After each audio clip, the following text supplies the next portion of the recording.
The matchup we have here in the Laurel Highlands Athletic Conference tonight. Up here in the broadcast booth, Joe Putnam along with Rick Hull. And Rick, both of these teams are looking to overcome somewhat sluggish starts for them, starts they may not necessarily have expected. For Richland, 2-1, losing the opener to Penn Cambria, but coming back with back-to-back big wins. Meanwhile, McCort-Carroll started off with a big win against Central Cambria. They've had two tough losses in back-to-back weeks, but Coach Tom Smith says they are prepared for this one. They are prepared to win this one tonight in Richland. He was very confident coming in. With all due respect, he said to Richland, he said, we're coming here to get a win tonight. These are both two very well-coached teams, Joe, both very young, talented football teams. Should be a good one here tonight. And Tom Smith was a major factor in rebuilding this Richland program when Brandon Bailey took over here in 1999. But looking at our players to watch, we start with Bentley Bainey. He was the starting quarterback coming out of summer camp. He was injured in the opener against Central Cambria. Did not play 2 weeks ago against Bishop Guilfoyle,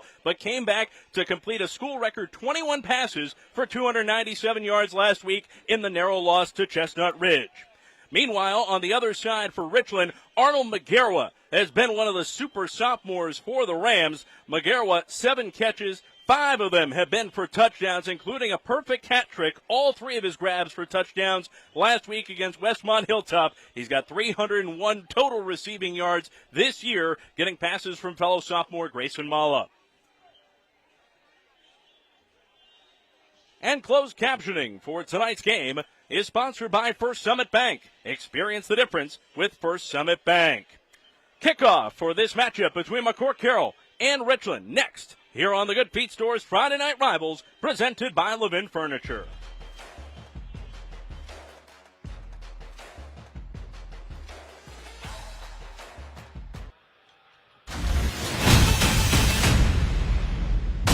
This is the Good Feet Store's Friday Night Rivals, presented by Levin Furniture.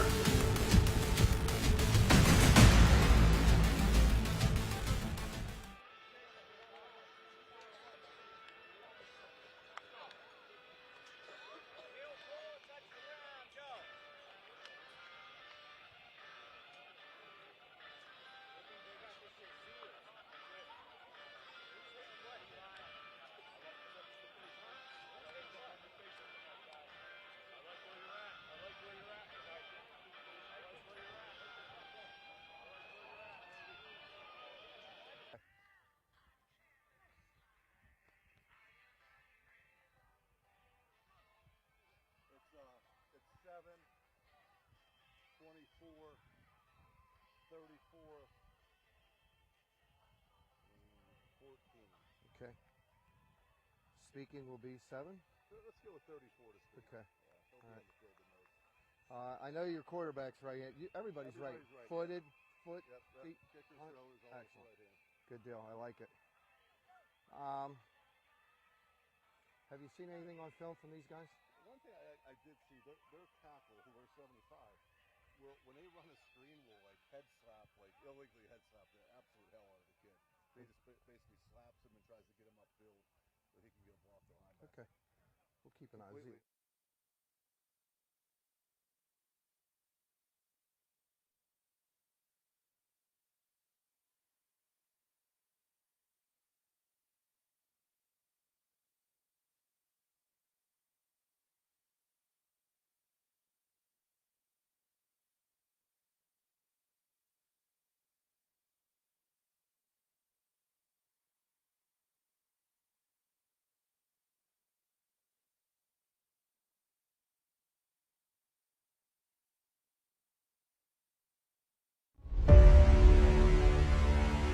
Welcome to the Good Feet Store's Friday Night Rivals. I'm Joshua, the district manager for the Good Feet Store in Altoona.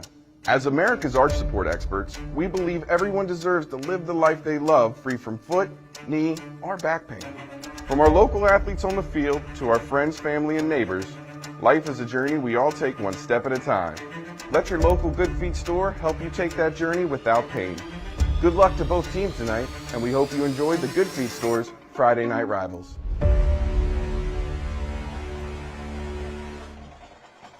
Back here at Hurlinger Field, the Richland Rams coming out in their Stars and Stripes uniform tonight. It's a salute to heroes here at Richland. And, of course, Rick, it was just a few days ago we celebrated Patriots Day across this nation, and less of a celebration, more of the marking of an occasion, and certainly kudos to Richland for taking the opportunity to recognize first responders, veterans in the community, everyone who helps make this country possible, and they are marking the occasion with those Stars and Stripes uniforms that are benefiting VCI here in the area to help benefit veterans in this area. Yeah, we can't thank our veterans and first responders enough for everything they do, Joe, and to all our veterans and first responders out there watching right now, thank you so much. You make this evening possible for all of us.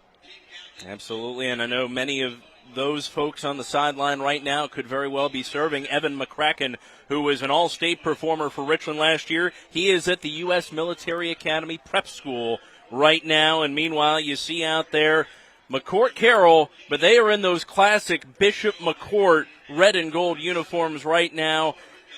Tom Smith, the head coach at McCort-Carroll, was a big part of helping Brandon Bailey rebuild this Richland program at the turn of the century, and now he's trying to do the same for his alma mater. Yeah, he has two veteran coaches here, and Tom Smith. We had a great time talking to him the other night, our coaches call with him. Such an engaging, affable man he is, and he has nothing but respect for this Richland program and for everything. He spoke very highly of Brandon Bailey and the program that he's built, not only the success that Richland has, but their ability to sustain that success. John Daly, our referee for tonight's action. McCort-Carroll winning the toss. They have elected to defer, and so Richland will get the ball to begin the game here. And you see the lone captain out there in uniform for the Crushers, Eli Zasadny, one of only two seniors on this McCort-Carroll squad. But, Rick, you were pointing out earlier, they have returning on both sides of the ball several starters from last year's team. Now they return 8 starters on offense, 8 starters on defense. So while they're young, they are experienced, and they're going to need it here tonight. This is a very good Richland team. They're also a young-ish team. They have a little bit more in the way of upperclassmen, but this should be a good football game here tonight. Young, talented football teams. Absolutely, as the Rams come together before the start of tonight's game. They are 2-1 in Laurel Highlands Athletic Conference play this season. The Crushers of McCort-Carroll currently at 1-2, but really this is a pivotal game for both teams. For the Crushers, they're looking to have that bounce back year, have their first winning season since 2017. Meanwhile, for Richland to be a contender, to be in contention for that LHAC crown and the District 6 Class 2A crown tonight would go a long way toward that. Yeah, it sure would. And Brandon Bailey said last year we didn't win anything. Those were his words when we spoke to him. He said that was the first year in quite some time we didn't win a district championship. We had no championship banners to bring home with us, and they want to rectify that this year. So Richland's return team will be out. McCort-Carroll will be kicking off. And again, those red and gold uniforms. They are still the Crushers. It's the co-op, Bishop McCort Catholic Academy, Bishop Carroll as well. But you can tell they're trying to bring some of that McCort spirit back into this one. You can see it's a McCort logo on both shoulders, although the full program name is McCort-Carroll. So here we go, Hurlinger Field in Richland. This is my first time here, Rick. As long as I've been doing the games with you, it's amazing. This is the first opportunity to come out to what is a beautiful facility. Tremendous facility. This is we're so fortunate we get to see so many great places. A couple weeks ago, we were in State College at Memorial Field, one of the most unique venues in all of high school sports, and this is just absolutely gorgeous here. Absolutely. And Avery Connor to kick it away, a sophomore. His brother Lucas was the kicker at McCort-Carroll the last 3 years, so the Crushers will kick it away. And we are just about set for action here. Upset-minded. McCort-Carroll looking to bring back some of that Crusher spirit of the past. And they are ready to go.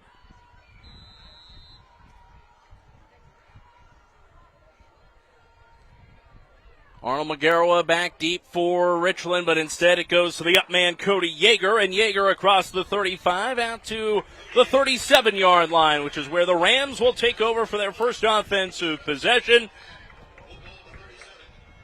And here is the starting lineup brought to you by the Good Feet Store, America's arch support experts for the Richland offense. Grayson Mala, the super sophomore, Joe McInerney and Cody Yeager, the running backs, Jameer Christian, Austin Yarnick, Arnold Magaro, the wide receivers, Lane Lucas, Brody Hollis, Landon Myers, Austin Mao, and Hans Grotjorden, the offensive linemen, and it really is proper to say they are linemen. They will rotate through the offensive line through the course of the game. Cody Yeager, the late entry onto the field here on this 1st and 10 play from the Ram 37. And it's a 3-3-5 stack front for McCourt, but they're filling the box early on here.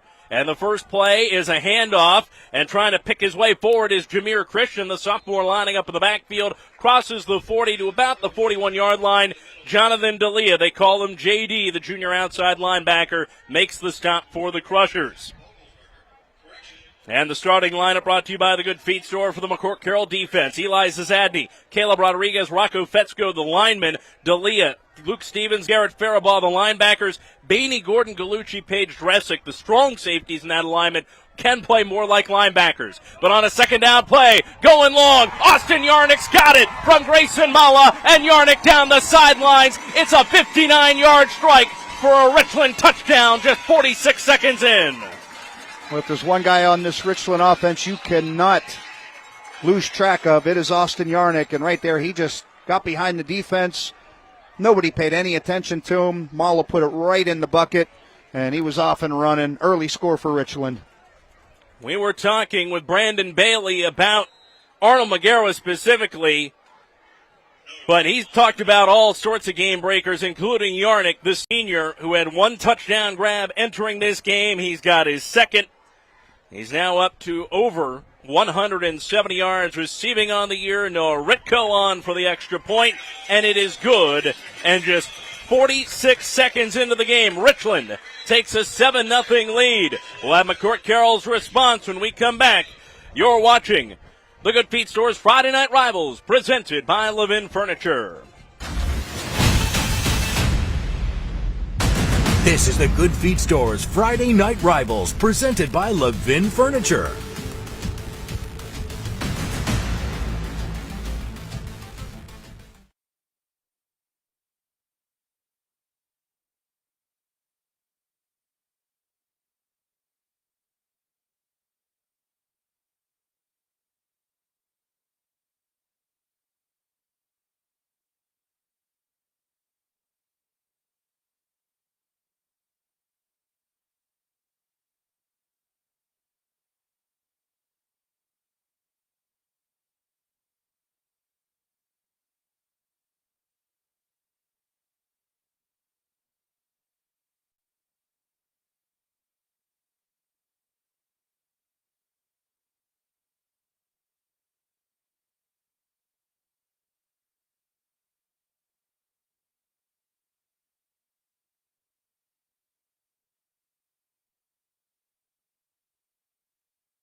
Well, it didn't take long for Richland to get on the board. A 59-yard touchdown pass from Grayson Mala to Austin Yarnick on the second play from scrimmage.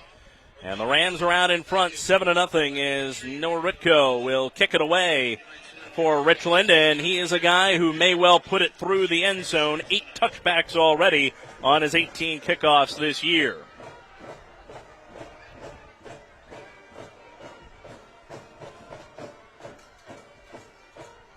And the big leg senior puts it high in the air and in the end zone, letting it go for the touchback as it hits the end zone is Angelo Gallucci, as McCort-Carroll will have its first offensive possession. Again, they are wearing those classic Bishop McCort uniforms. Bentley Bailey, the sophomore, back at quarterback for the second straight week. Jonathan D'Elia, Nick Dressick, the running backs. Brady Page, Garrett Faribault, and Angelo Gallucci, the receivers. The linemen, Zazadny, Rodriguez, Alchu, Arnold and Fetzko. Arnold and Zazadny are the only seniors on this Crusher squad. And it's a 1st and 10 from the 20. And the motion man is J.D. D'Elia. And keeping it himself is Bentley Bailey. And Bailey has enough for the first down and more. Dragged down finally by outside linebacker Joe McInerney. But a 13-yard carry for the quarterback. And it's good for a Pristo's first down. For outdoor power equipment, nobody cuts it like Pristo's. Here is the starting lineup presented by The Good Feet store for the Richland defense. Lucas Blau, Hollis up front. McEnany, Penna, and Mala, the linebackers. Yeager, Yarnick, Christian, and both Magaro brothers in the defensive backfield. A lot of them will come up as well. Not truly a 3-3-5 stack defense like the one that McCord employs.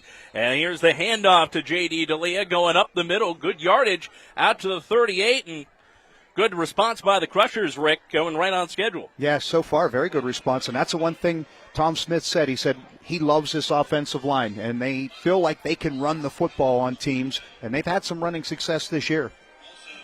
D'Elia, a junior, he is the leading ground gainer this year, 148 yards in the first 3 games, 83 of them. Or rather, 102 of them in the opener against Central Cambria. And back to throw is Baney across the middle, in and out of the hands of Angelo Gallucci at midfield. And Gallucci, he was the guy who took over for Baney when he went down due to injury at the tail end of the Central Cambria win, threw the winning touchdown pass, started week 2 against Bishop Guilfoyle, but back out to the edge. Tom Smith says he's a guy who can make things happen all over the field. Yeah, when we asked him to talk about his strengths, he just said he's an athlete. We can put him anywhere on the field. We're comfortable employing him in different situations, and we're going to try to get him the football in space. And right there, would have been enough for the first down, just couldn't hang on to the football. So a 3rd down and 5 now from the Crusher 38-yard line. Just a minute 57 gone by in this one. Is Beatty back to throw under pressure, but he gets away and it's intercepted. Picked off. Cody Yeager back into McCort-Carroll territory, and Yeager with his 2nd interception of the season as a sophomore under duress that time turns it over. Yeager just sitting back there reading the eyes of the quarterback and just stepped in the lane and picked it off. That's a big-time defensive play right there by Cody Yeager. And now Richland right back at it on offense. 1st and 10 from the Crusher 40-yard line. 3 receivers to the left, including Jameer Christian. You see number 3 there in the slot. And Arnold Magaro, who we talked about before the game. At the bottom of your screen is brother Jude, closest to the formation. But this time it's a handoff. Joe McEnany gets it and gets a few before he is stacked up by this Crusher defense. Yeah, running's tough against them. They have the ability to stop the run. Rocco Fetzko enabled McCort-Carroll line to get the push. And when we talked to Tom Smith, he said, you try to disguise your defense because Brandon Bailey will wait till the last second to call in the play, and he does it based on your defensive formation. 2nd and 6 now, and going up the air again. Magaro takes it away. No, incomplete. Bentley Bainey stayed with it, and Arnold Magaro did not maintain possession going to the ground, so it's an incomplete pass, 3rd down. Well, he wanted to dump it out in the flat first. McCord had that covered, and he lobbed it up there. Magaro tried to high point it and almost came down with it. Arnold Magaro last year had 577 receiving yards and 5 touchdowns. He's matched the TD total already this year, nearly there on his yardage. He has just 7 catches this year. 5 have been for touchdowns. Nearly came up with an 8th. Would have spoiled the touchdown percentage, but would have been a great play. And now on 3rd down, it's going to be Grayson Mala, the sophomore quarterback, taking it himself. Makes his way to the 33, but that is only a pickup of 3, so he gets half the necessary yardage. And now it's 4th down. And what might be a decision, no decision at all for the Rams. They're going for it. Yeah, I think he was playing that as a 2-down situation there, Joe. Get a couple there, make it a more manageable 4th down. Grayson Mala, the sophomore quarterback, went down late in the year last year, came back for the postseason, and now the Rams flip the formation here on 4th and 3. And almost a power T formation look as Mala will take it himself behind the push and crosses the line to gain. Out to the 29, needed 3, got 4. It moves the chains for a Prisco's 1st down.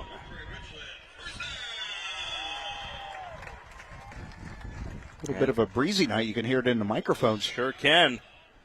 Well, the wind is picked up here, and I don't think it's totally due to our presence. Yeah, we're high atop the Alleghenies. That we are. 1st and 10 for Richland at the Crusher 29-yard line. Already hitting the deep ball to Austin Yarnick on the second play from scrimmage. Now going up top and incomplete. Christian, the intended receiver there, going to the corner. Good coverage that time by Angelo Gallucci, playing as the safety man. And the incomplete pass brings up second down.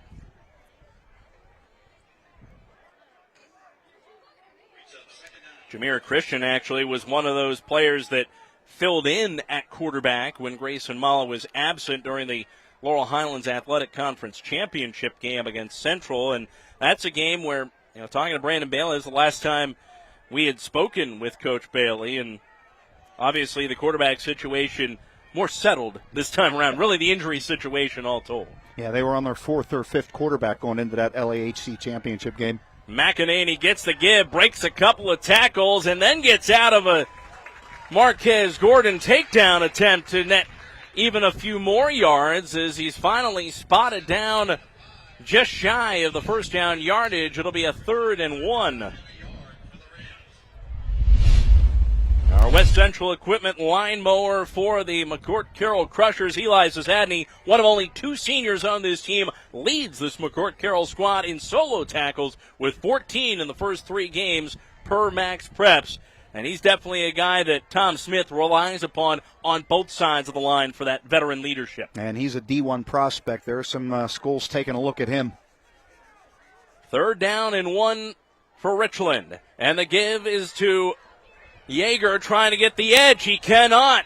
Gallucci finishes off the tackle as McCort-Carroll rides him.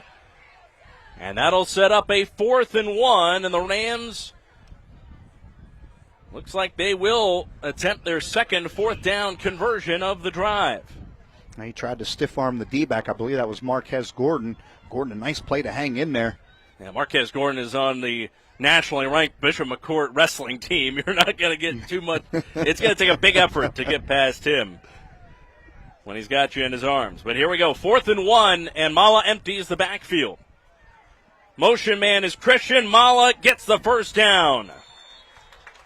Fake the give, quarterback draw. Needed 1. Looks like he got 3 out of it. It's another Pristo's first down. Well, we've seen 2 different types of drives here so far from this Richland offense. The big strike offense, second play of the game, 59-yard touchdown pass. And now the sustained, more methodical drive. A little pop pass to Jameer Christian. It was technically a forward pass. We've seen that so often in the NFL. The Kansas City Chiefs really brought that into prominence as J.D. D'Elia makes the stop. The outside linebacker has 2 tackles for loss already this year. Remember, he made the tackle on the first play of the game. This will be the 10th play of the drive, Joe. It started at the Bishop McCort, the McCort-Carroll 40, I should say. Yeah, they've converted twice on 4th down already, and on a 2nd and 9, the wraparound draw to McEnany, and McEnany picking his way forward and into the end zone. Touchdown, Richland. Joe McEnany with his 2nd touchdown of the season. Well, 16-yard run right there, the methodical drive, doing it on the ground. And Richland can beat you in a lot of ways, and McCort needs to find something right now in this next possession. Well, it's ironic. Rick, we talked with Tom Smith about the need for the Crushers to be the ball control team, and the Rams controlled the ball on that possession. Yeah, they can beat you in a lot of ways. Ritko on for the PAT. It is up, and it is good. His 15th extra point without a miss this season. 14-0 Richland here with 5:34 to go in the first quarter. You're watching the Good Feet Stores Friday Night Rivals, presented by Levin Furniture. This is the Good Feet Stores Friday Night Rivals, presented by Levin Furniture.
Our friends of the Blaze Alexander Family Dealerships are asking you to show us your team spirit by snapping a pic, then uploading it by clicking Chime In at WJAC TV or the 6 News app. Sponsored by the Blaze Alexander Family Dealership.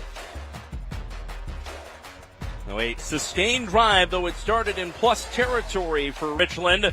And the Rams now with a 2-touchdown advantage here at home. And, Rick, this might be a very important drive for the Crushers if they are to come in and grab an upset win here at Hurlinger Field. Yeah, I think it absolutely is very important.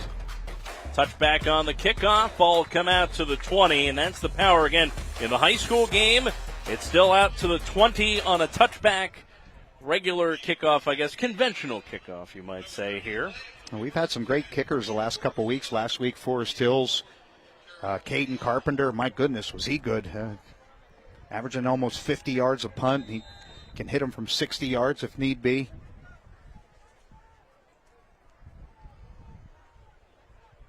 In terms of the field goals, so we've had some really good kicking displays here this past couple of weeks, Joe. That can be such a weapon, particularly here at this level of play.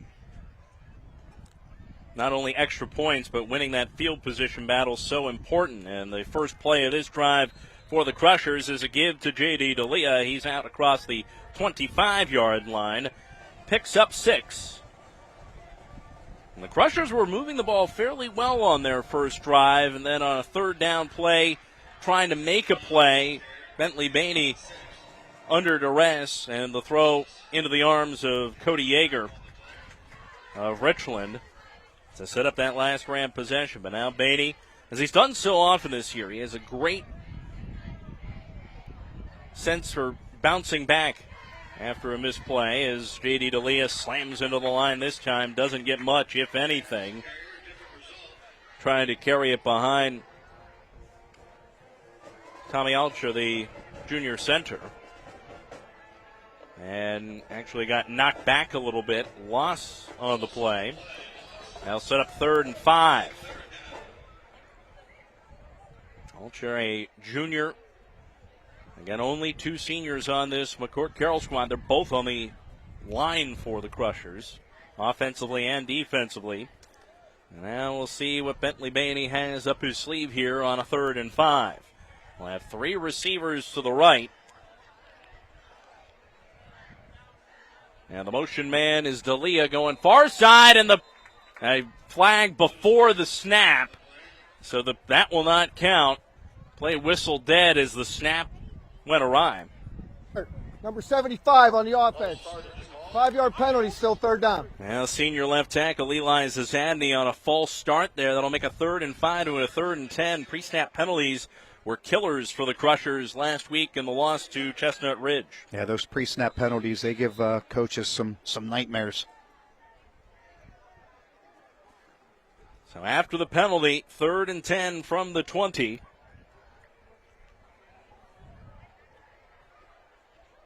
And Bainey with D'Elia alongside, fakes the give to him, rolling out, under pressure again, slips away from it, gets the pass away, incomplete, just past the outstretched arms of the junior Nick Dressick.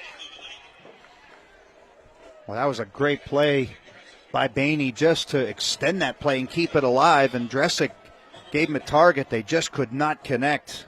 That would have been a huge hit right there. He might still be running. I think he got behind the defense. Well, now it's a 4th and 10, so Bainey will be in a punting formation this time around, as Dressick will be one of the gunners in this punt formation. Bainey averaging 32.7 yards a kick. He goes with the sidewinder and pops this one up, and it will bounce out of bounds shy of midfield, so the Rams will start in McCort-Carroll territory for the 2nd straight drive. Out of bounds at the 47 officially.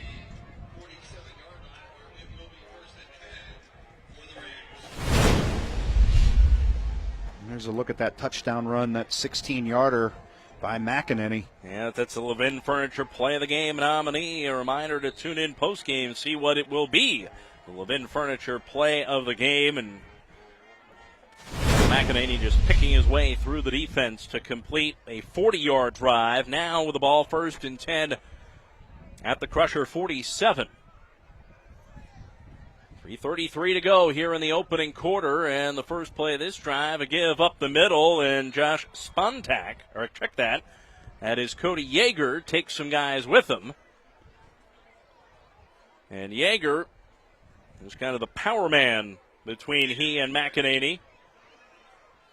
Although both of them run with a head of steam, Brandon Bailey, Rick, was telling us how much he loves the way both of his running backs run. Yeah, he absolutely does. He said he doesn't have the speed this year of the one guy. He said it's more of a team speed they have this year. Back to throw, Mala again, going down the middle, incomplete. Austin Yarnick, who made the touchdown catch of 59 yards on the second play from scrimmage, was the intended receiver there, and now a 3rd and 6. And a big spot for the Crushers here with 2:54 to go in the first quarter. Even though they struck quickly, Richland has had the advantage on time of possession in this quarter. That last play, Mala took a pretty good shot as D'Elia was able to come in off the corner unblocked off the edge. So 3rd and 6, and the give is to Yeager, and he will go nowhere. Classic Crushers stop that time as a whole host of McCort-Carroll linebackers in on the stop. Rocco Fetzko, you saw, number 74, the junior. Eliza Zadney getting good pressure as well. Caleb Rodriguez, the junior nose guard. So now it's a 4th and 7 for the Rams. And maybe a little bit more of a decision here. It was a no-brainer on 2 fourth-down conversions on the last drive for Richland. This time, Brandon Bailey electing to punt it away with Noah Ritko. Averaging 42 yards per kick. He's only been called upon to punt 4 times this year, and he gets this one away. High end-over-end kick that will drop and take a McCort-Carroll roll and is down by McEnany at the Crusher 23-yard line.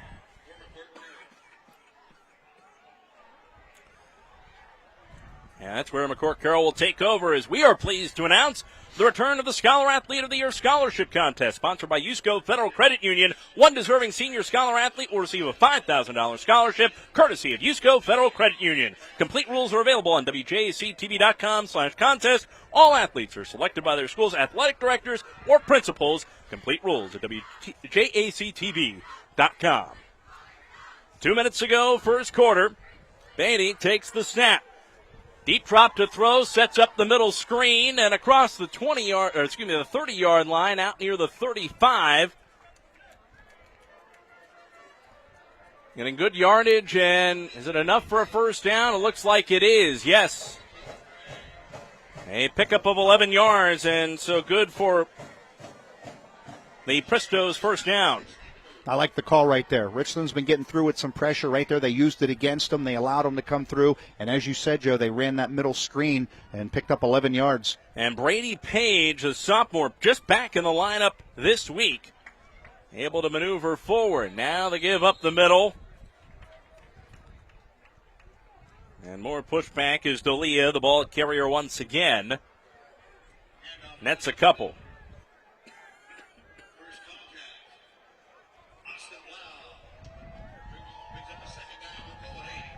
Heading towards the final minute of the opening quarter. McCourt coming up. McCort-Carroll, the stop it's sorely needed. They're wearing those classic McCourt uniforms. Well, somewhere Ken Salem is smiling. Well, the Crushers, of course, perennial contenders for many, many years, looking to get back to that. Not only in district competition, but statewide. D'Elia gets a hole and bursts forward across the line to gain. Austin Yarnick got him by the ankles where he'd still be running, but it's good for a 8-yard pickup and another Pristos first down. Our hotel accommodations are furnished by a Courtyard by Marriott, Pittsburgh North Cranberry Woods in Cranberry Township. Call 724-776-1900 to make your reservation today. And with the Pristos first down, it's a 1st and 10 at the Crusher 45.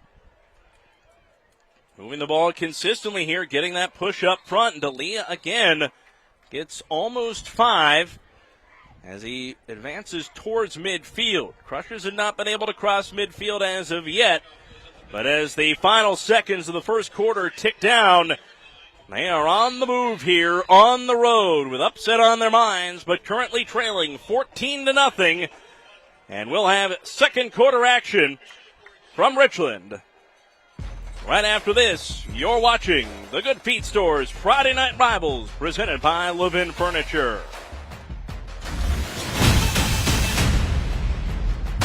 This is the Good Feet Store's Friday Night Rivals, presented by Levin Furniture.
Once again, thanks to the Good Feet Store for making this season's high school football broadcast possible. The Good Feet Store, America's arch support experts.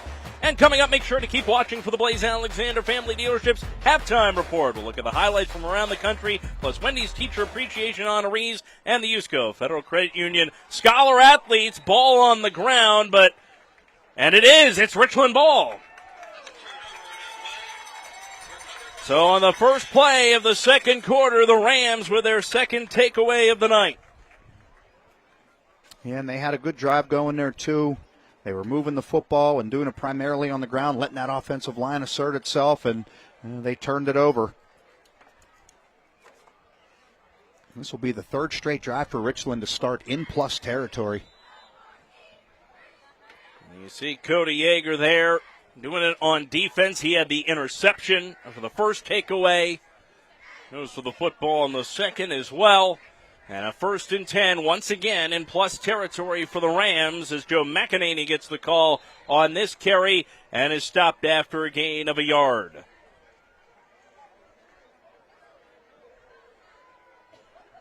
Well, turnovers so often the key, and Rick, you and I talked about it with Brandon Bailey. He said it might be a cliche, but really whoever wins the turnover battle is oftentimes in games like these going to win the game. Yep, and so far it's 2-0 in favor of Richland, and they lead by 2 scores. Joe McEnany, defensive end, linebacker, running back, and now this time it's Grayson Mala calling his own number. Pre-designed run, but he is wrapped up by Rocco Fetzko and John D'Elia. Boy, D'Elia has been so strong here defensively tonight, particularly in run support. Every time they run it to his side, I mean, he's been able to step up and make the play. Greg Helsall, our stat man, telling us that Richland has gained over twice as many yards as McCort-Carroll this evening. And you see the signals looking toward the sideline for the play. Mullen company with plenty of time on the play clock. Just now it gets down to 5.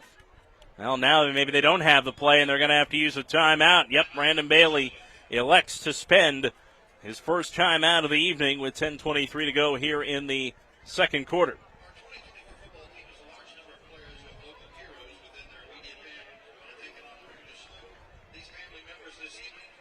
Well, we found out something interesting from Tom Smith the other night when we talked to him. The head coach of Ohio State Wrestling, Tom Ryan, was actually in looking at some of the wrestlers, and he gave their football team kind of a pep talk. Believe in yourselves, do what you can, and that's a pretty good wrestling program there at Ohio State. And Tom Ryan took the time out to talk to the football team and scout some of the wrestlers and talk to them. Over the past dozen years, Penn State has won every national collegiate wrestling title in Division I, save for one, and it was Tom Ryan and Ohio State that captured that crown. And Tom Smith telling us as well that his daughter's graduated from Ohio State, so he does have a little bit of an affinity for that school. As the Kindness Counts contest, sponsored by Blaze Alexander Family Dealerships, is back. Every local high school has a great story to tell about its students coming together to help others, and Blaze Alexander wants to reward one deserving school with $2,500 to help spread the goodwill. Each high school in the WJAC viewing area is invited to nominate one outstanding example of community service, humanitarianism, or volunteerism now through October 15th. Only school administrators or guidance counselors are able to submit nominations, so encourage your school to enter. Deadline enters October 11th. Complete rules at WJACTV.com/contest. And the 3rd and 7 is a run play, and getting a burst is Grayson Mala, again calling his own number, and he got a push from behind. And that is good enough for a Dr. Molly Trossel first down. Out to the 38 of McCort-Carroll, where it is a 1st and 10 now for Richland. Looking to go up 3 scores with under 10 minutes to play in the first half.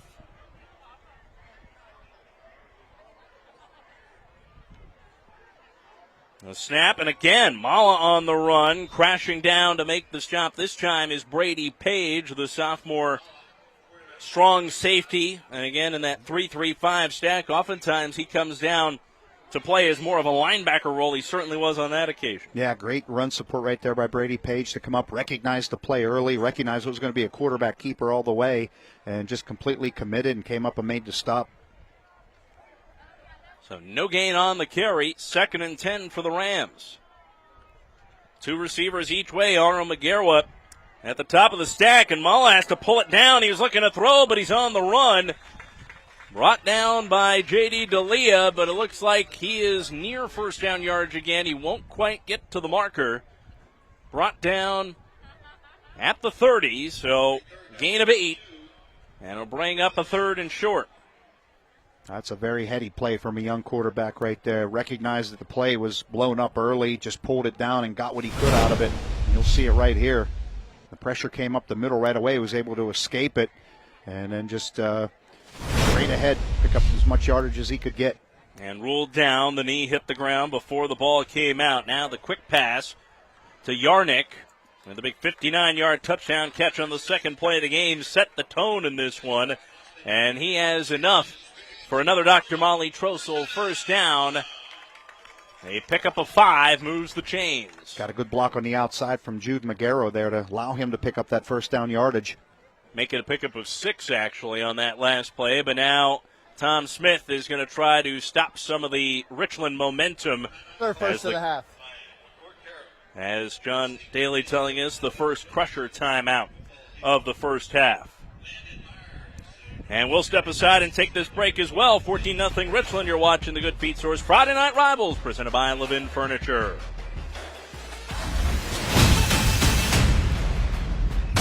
This is the Good Feet Stores Friday Night Rivals, presented by Levin Furniture.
Coming out of the McCort-Carroll timeout, Richland with a 1st and 10 at the Crusher 24-yard line, already leading 14-0. Quick strike on the first drive of the game. Second drive of the game started in McCort-Carroll territory, just a 40-yard drive, and now trying to make it a 3-score advantage. And Grayson Mallow, once again the ball carrier, swung down by Marquez Gordon as he crosses the 20-yard line. A gain of 7 yards on the carry. Brings up 2nd down. Marquez Gordon's had a nice game defensively for McCort tonight. Called his name a lot. He's been, he's broken. He has a pass defended here tonight. He also has a bunch of tackles. He's been pretty strong over there. Only a sophomore. Well, Grayson Mala had 18 carries over the first 3 games of the Rams season. And McCort-Carroll jumping that time. You could tell Caleb Rodriguez, he had that kind of reaction. He knew he had crossed the line. And remember, offside in the high school game, it's a dead ball whenever you cross the line of scrimmage. Prior to the snap, encroachment on the defense, number 55. 5-yard penalty, 1st down. So with a 5-yard penalty, that's good for Dr. Molly Trossel, 1st down.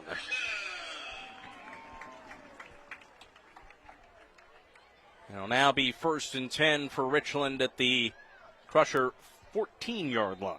Well, you were going to finish that thought, Joe, about having, 18 carries coming in 3 games, 7 already tonight. Exactly.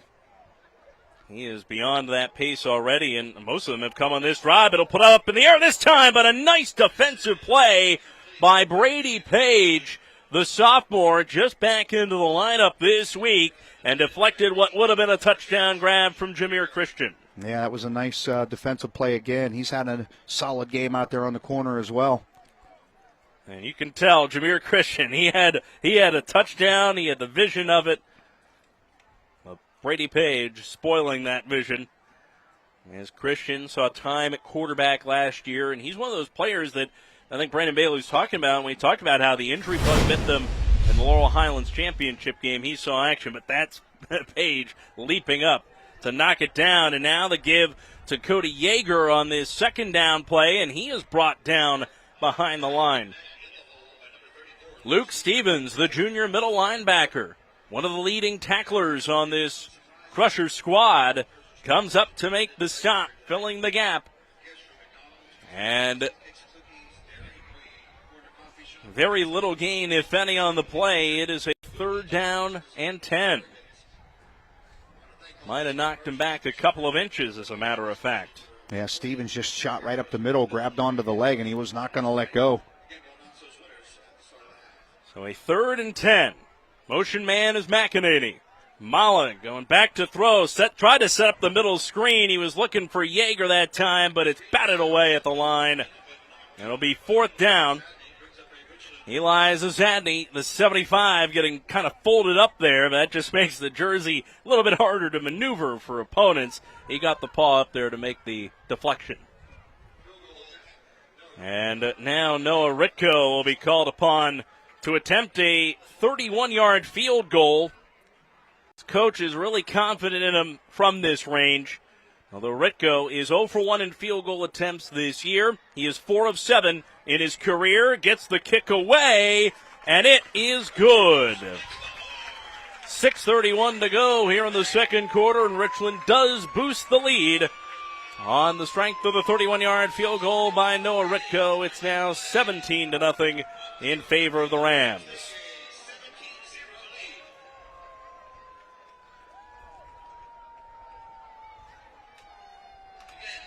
Our friends at the Blaze Alexander Family Dealerships are asking you to show us your team spirit by snapping a pic, then upload it by clicking Chime In at WJACTV.com or the 6 News app. Sponsored by the Blaze Alexander Family Dealerships.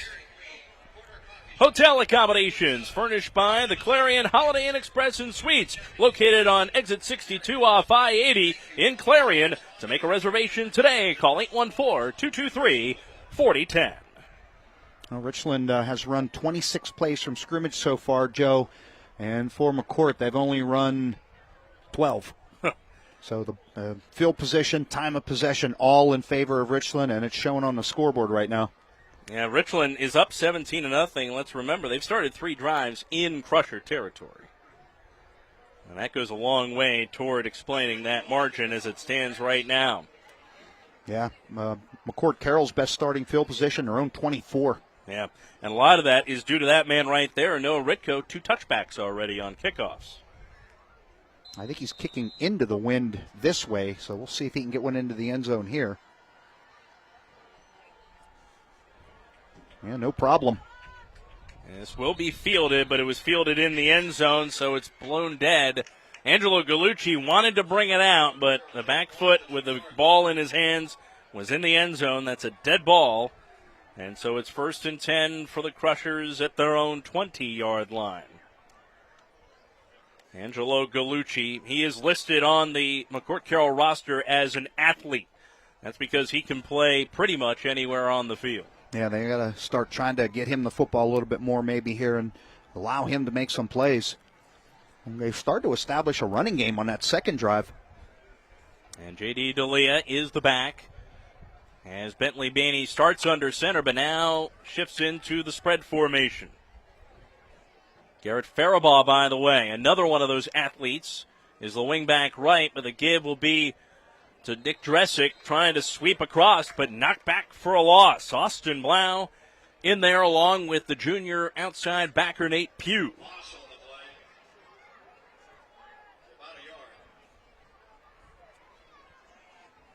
So with a loss on the play, it'll make it 2nd and 11 for the Crushers. And they're stacking the box here, daring them to throw the football, just trying to take that running game away from them. A lot of single coverage on the outside.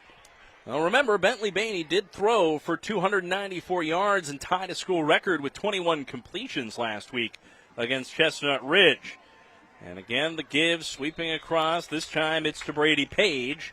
And Page back across the original line of scrimmage. Gains about 4 on the play. It'll set up 3rd down. Well, you don't want a quick 3 and out here if you're McCort-Carroll.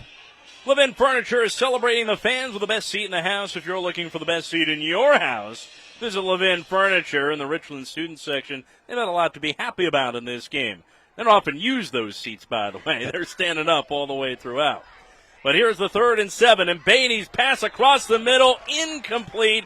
Angelo Gallucci was the intended receiver, but Joe Penna, the senior middle linebacker, the leading tackler on this Richland squad, met him right as the ball was getting there. It drops to the turf, and the incompletion forces a McCort-Carroll punt. Yeah, it looked like he had the football for a moment, and Penna able to strip him as he was making the hit. Good play right there. Gallucci probably would tell you that's one he should have hung on to. Bentley Baney doing the punting for McCort-Carroll, has 1 punt already in this game.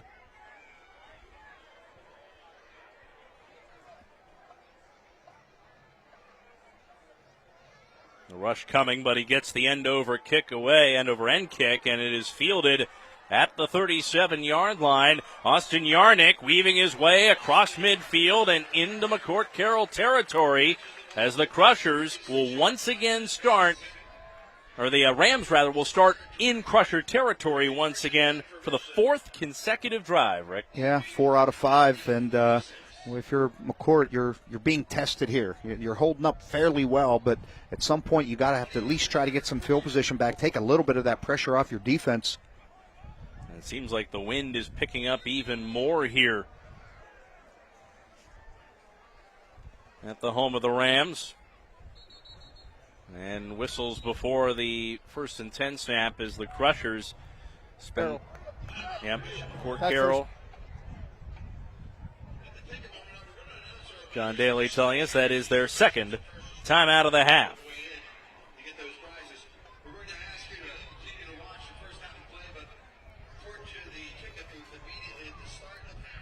17-0 lead for Richland here in their home field.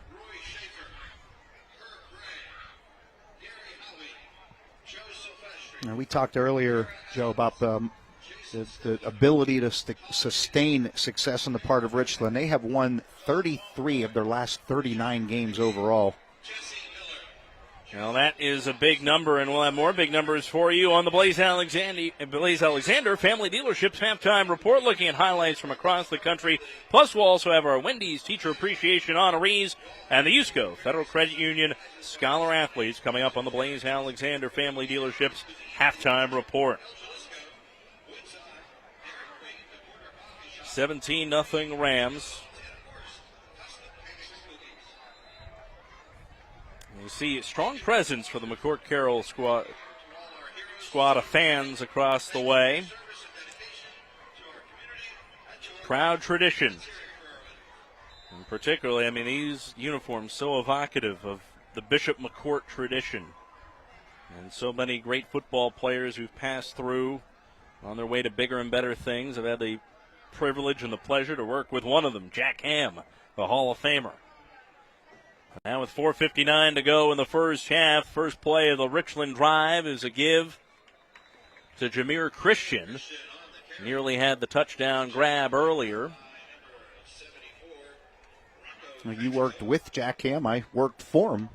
That's right. Minority owner of the Tomahawks, Johnstown Tomahawks. That he is. He's been honored at a few Tomahawks games through the years. Did you get the Jack Ham bobblehead? I got one of those.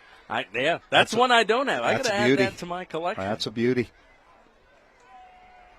Here Christian with the 5-yard gain on first down, sets up a 2nd and 5. And Mullen's going to throw, hit as he does, and the pass out of bounds, too far for Yarnick. But boy, did he get a shot. As slicing through like a dart was J.D. D'Elia. Credit to the sophomore for getting that pass away. Yeah, that time D'Elia's been coming off the edge. That time they ran a little stunt. He came right up the middle. And he put a pretty good shot on Grayson Mulla. Yarnick let out of bounds. He probably has the most impactful play of this game so far. That 59-yard touchdown grab on the second play of the game. Had a few Levin Furniture play of the game nominees perhaps in this one, but I'd say that's the front runner. Nope, Richland looking to get the play. And with the play clock running down, the Rams will spend their second timeout. That may be the only thing that Brandon Bailey doesn't like about this first half. With 4:16 to go in the second quarter, we'll take timeout as well. Richland leading McCort-Carroll 17-0. You're watching the Good Feet Store's Friday Night Rivals, presented by Levin Furniture. This is the Good Feet Store's Friday Night Rivals, presented by Levin Furniture.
Richland spending its second time out of the first half. Each team now with one remaining. 4:16 to go here in the second quarter. Joe Putnam, Rick Hall along with you at Hurlinger Field.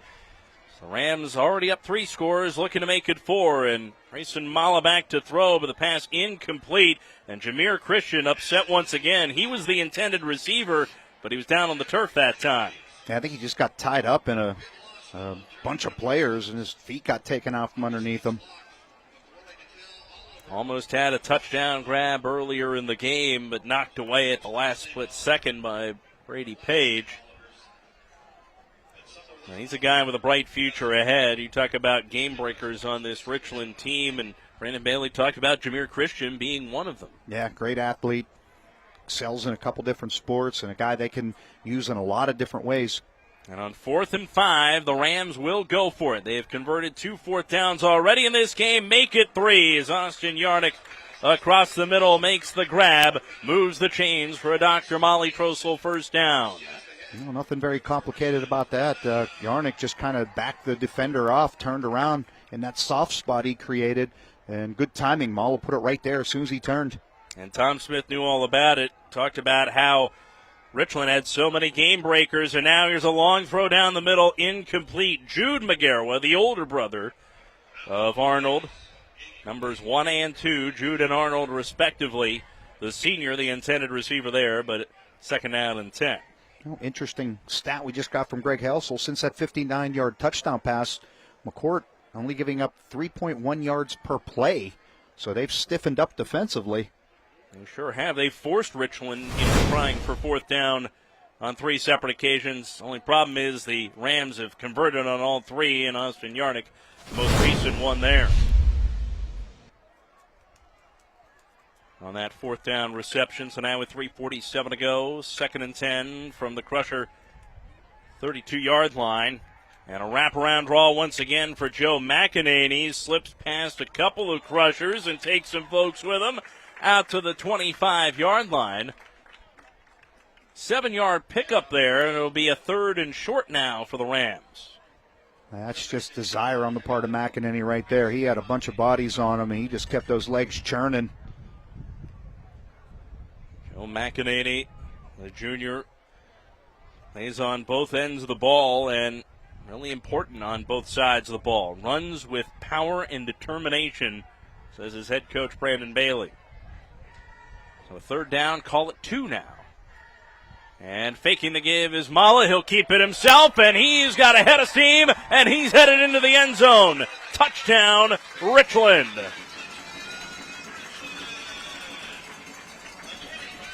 25-yard run by Mala right there, and that's a huge one. And Mala just had some room off the right side, and he was able to take it to the house. Faked the give, took it himself. Doing a little bit of everything tonight. He has thrown a touchdown. Now he's run for one as well. Noah Ritko, 2 for 2 on PATs. He's hit a field goal tonight. And he stays perfect on the evening with the latest extra point. 24-0 Richland with 2:57 to go here in the second quarter. And Noah Ritko with a big leg. We've talked about it before in this game, Rick, but it's not just the points he puts up on the score sheet splitting the sticks. It's the field position advantage he's been able to give to Richland as well that's played a key part. Well, I think you correctly described him earlier, Joe, when you called him a weapon. That's something a lot of high school teams don't have at their disposal. They don't have that kind of luxury, but he is so good at doing all those things. You see the hole right there created, and Mala made that quick decision, put the foot down, went through it, and then he went untouched into the end zone. I'll tell you what, that might be a Levin Furniture Play of the Game nominee as well. Speed he showed off on that. McEnany with some big carries there on that drive. We've had a few of those Levin Furniture Play of the Game nominees in this one already. With the Rams now leading 24-0. Probably this last 2:57 is going to be very important for the Crushers. Remember, they do get the ball to start the second half. Yeah, I mean, they still have the time to go downfield here. They do have the one timeout. They've used 2 of them, but still they could go down and get something on the board and feel better about themselves in the halftime. And as you said, Joe, they get the second half kickoff. So very important, almost 3 minutes left here in this game. And the kick, a squibber this time. And fielded by J.D. DeLeo, who brings it across the 35 to the 36. That'll be their best starting field position of the night. It's one of the only times that Ritko just hasn't socked it into the end zone.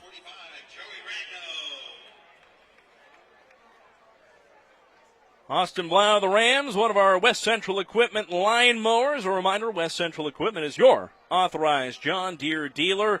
Senior leadership on both sides of the line. He's one of the defensive ends in this Ram D. Yeah, so many times games are won in the trenches, and he's an important part of that for Richland.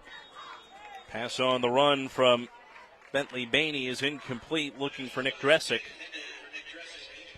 Second down. And we've seen a couple balls go through the arms of intended receivers tonight from McCourt. And Nick Dressick really is a guy that Tom Smith talked about in a big way, along with Garrett Faribault and Angelo Gallucci, as athletes on the perimeter. Second down and 10. Bainey on the run again. This one is complete to Angelo Gallucci, and he scoots out of bounds, and that's good for Dr. Molly Trossel. First down as he picks up 11. And using the sideline well right there are the McCort-Carroll Crushers. And Gallucci, again, he's been a quarterback. He's been a wide receiver. He'll line up in the backfield as well. Tom Smith talked about just wanting to get the ball in his hands, and this pass incomplete, intended for Dressick, or rather for Brady Page, the sophomore, along the sideline. Page number 6, and he is back in the lineup. Missed last week due to injury. Already, we talked about Arnold Maguire's ratio, but 3 catches, 2 touchdowns for Brady Page coming into this game. And that ball delivered a little bit high. Good blitz pickup. Richland was sending everybody right there, coming after the young quarterback. Second down and 10. They'll bring 5 once again, but the pass swung out complete to Faribault. First reception for Garrett Faribault in this game as the junior coming out of the backfield this time. Out of bounds in Richland territory at the 46. And I believe this will be, Rick, the first time McCort-Carroll's been in Richland territory all night. Yeah, I believe so. And good play right there by the young quarterback, Bainey, to get it over the outstretched arms of the pass rusher. So now a third and called a long 2. Motion man is Page. The give is to Faribault in the backfield, but he is swallowed up right away. Joe Penna led the charge, and Faribault is still down. But he will pick himself up and come to the sideline, taking off the helmet. Certainly hope he is okay. He is certainly frustrated. Yeah, as soon as he touched that football, he was swarmed under. Richland doing a good job of coming from different places at the edge, up the middle. Well, now, Maney is going to punt this away. Set up 12 yards back of the line in the usual punt formation. And he is a sidewinder. He'll get the right-footed kick away. Sort of a sidewinding kick, juggled, but grabbed by Christian back at his own 5-yard line. Or rather Christian steered out of bounds at the 12. So a 7-yard return of a pretty good punt. 45 yards on that kick. Yeah, it was a good punt indeed. Only the second drive out of their 6th possession. They'll start in their own territory. And this, I believe, Rick, is the worst starting field position for the Rams tonight. It is indeed. The previous one was their own 37. Of course, that took them all with 2 plays and the 59-yard touchdown pass to Austin Yarnick. Coming up, the Blaze Alexander halftime report. We'll look at the highlights from around the country, plus the Wendy's Teacher Appreciation nominees and the USCO Federal Credit Union Scholar Athletes. Coming up shortly, the Blaze Alexander Family Dealerships halftime report. Minute 43 to go here before halftime. And Grayson Mala turns and hands it off. And out toward the 19. It's Jameer Christian on the carry once again. You can see maybe some difficulty getting the ball in his hands out in space as a receiver. He's now a running back.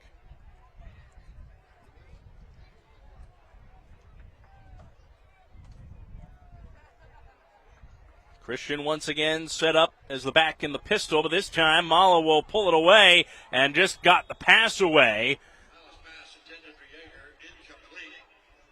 Brady Page was putting Mala under duress that time.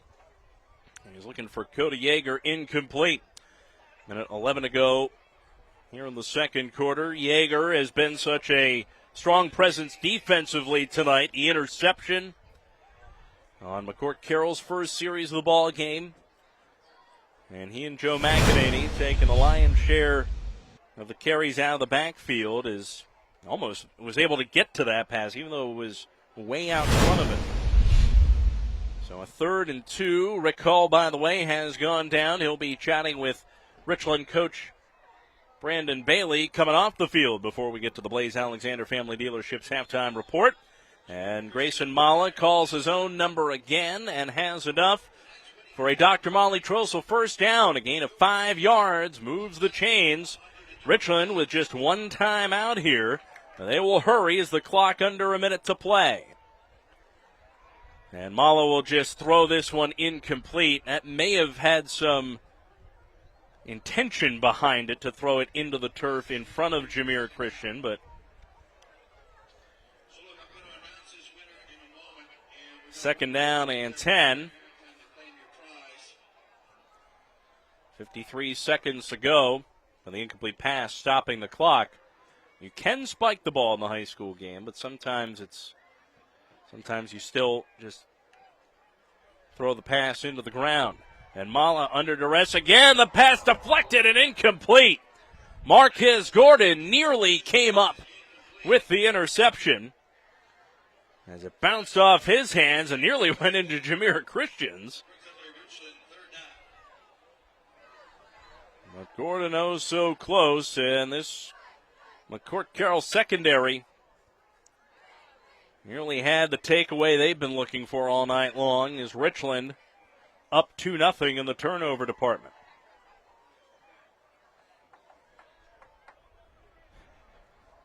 .47 seconds to go. And now on a 3rd and 10, it'll just be a handoff to Joe McEnany. He's going to look to stay in bounds, and does, as Brady Page brings him down as he crosses the 25-yard line.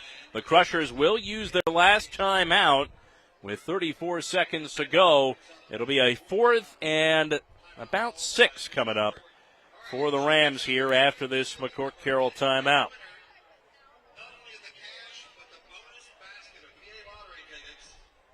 As we remind you that our friends of the Blaze Alexander Family Dealerships are asking you to show us your team spirit by snapping a pic and uploading it by clicking Chime In at WJACTV.com or the 6 News app, sponsored by the Blaze Alexander Family Dealerships. Okay, 4th down and 6 for Richland. We'll see what Brandon Bailey elects to do here. By the way, that's the timeout clock that is currently up. But a lot of momentum for the Rams in the first half. That'll happen when you start 4 drives in plus territory.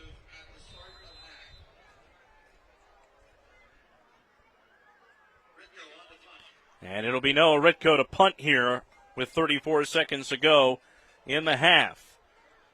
And Ritko's punt is away. Galucci drops it, and it's covered up by the Rams. Well, it was loose momentarily, but the Rams do hop on top of it. The recovery of the muff punt by Joey Ragno. And now with 24 seconds to go in the half, the Rams may have a shot to add points to the board.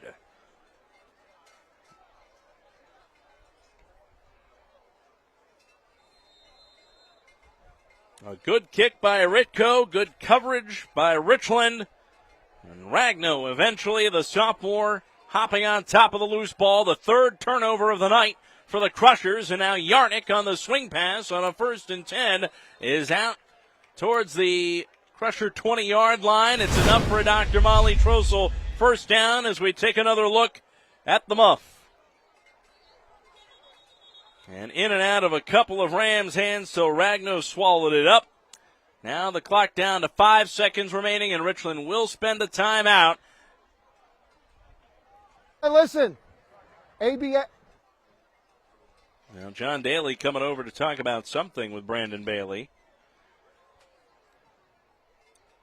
I wonder if Brandon was asking about the clock starting after the first down at the 22, so it is a Richland timeout. So 7 seconds to go. Timeout called at 7 seconds rather than 5. We got to believe Noah Ritko is going to be the option here. As Ritko already with a 31-yard field goal tonight.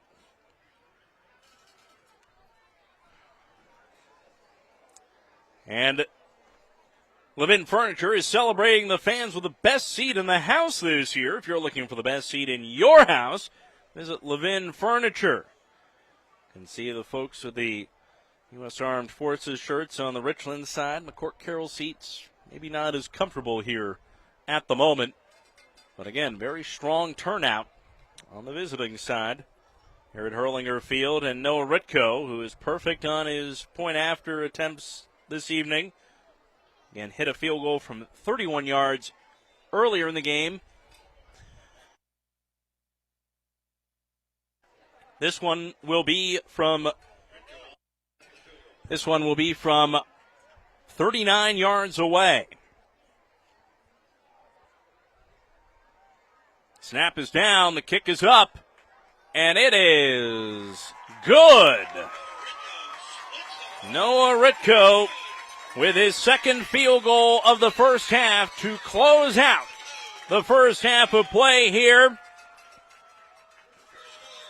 And the 39-yard field goal increases the Richland lead to 27-0 at the break. The lights on the fire trucks, the LEDs here at Hurlinger Field celebrating the kick. It'll be Crusher ball to start the second half, but it'll be a long road to hoe for McCort-Carroll coming out of the locker room on the road. 27-0, the Richland lead at the break.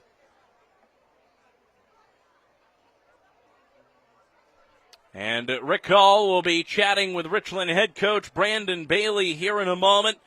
Got to be a pretty pleased Brandon Bailey after his team came out on the second play of the game with a 59-yard touchdown pass from Grayson Mala to Austin Yarnick. And then took advantage of good field position. Joe McEnany with a touchdown run. Grayson Mala himself kept it and took it 25 yards to the house. And Noah Ritko with 2 field goals in the first half. The first 2 he's made this season. Field goals 5 and 6 in his Richland career.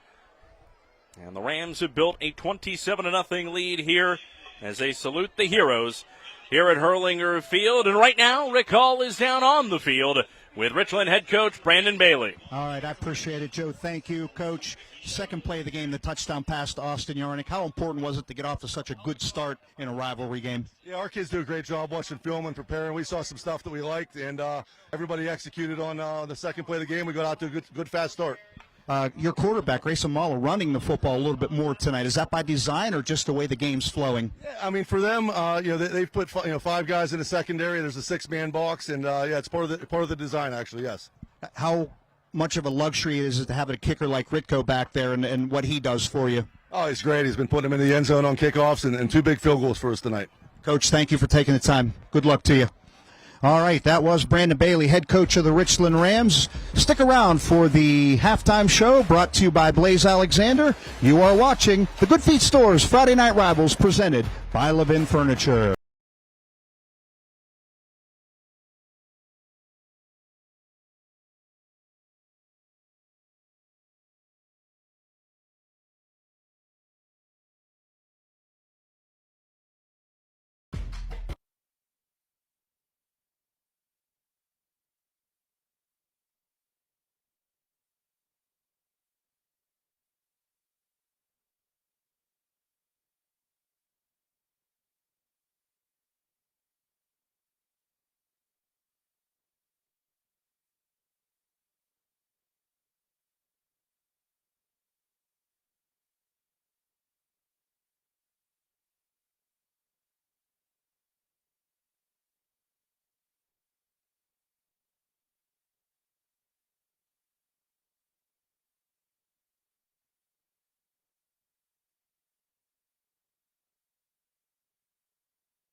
Teachers all season long. This week, work and dedication of Ms. Mary Claire Patak from Bishop McCort Catholic High School.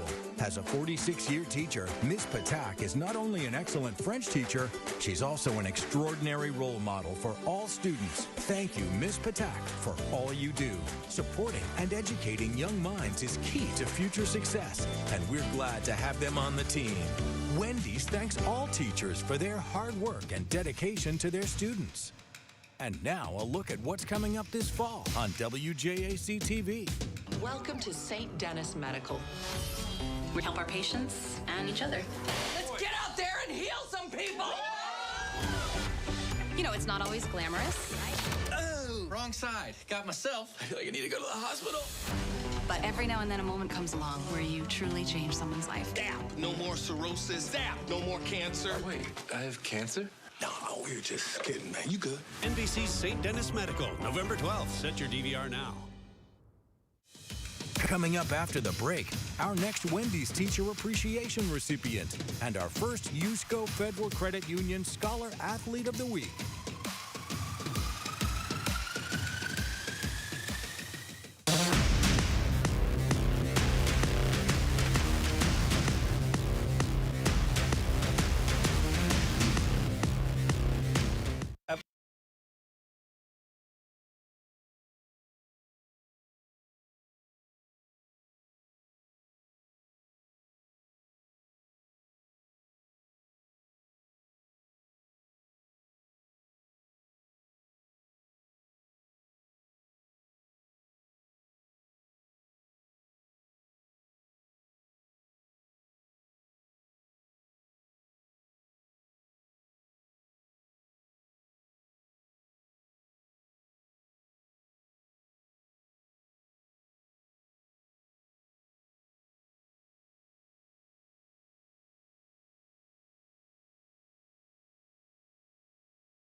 This is the Blaze Alexander Family Dealerships Halftime Report.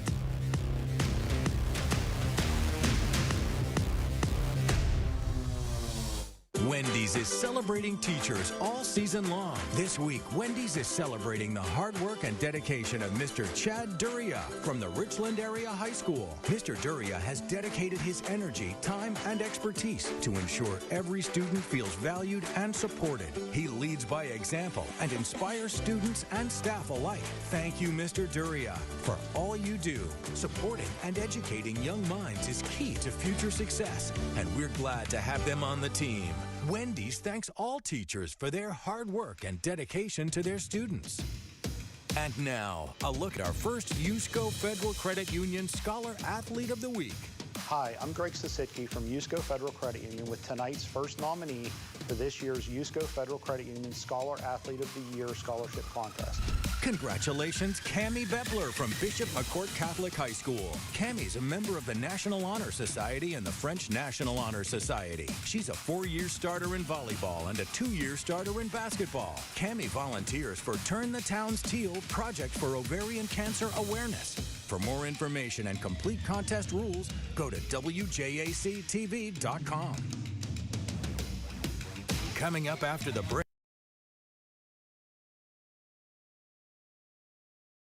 Scholar Athlete of the Week.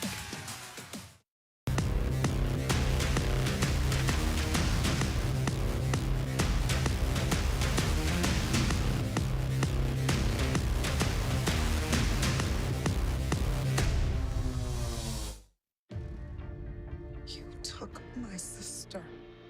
What happens next is on you. I'm coming for you, and you will pay for all the pain you caused. I'll be waiting. NBC's Found, new October 3rd. Set your DVD.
This is the Blaze Alexander Family Dealerships Halftime Report.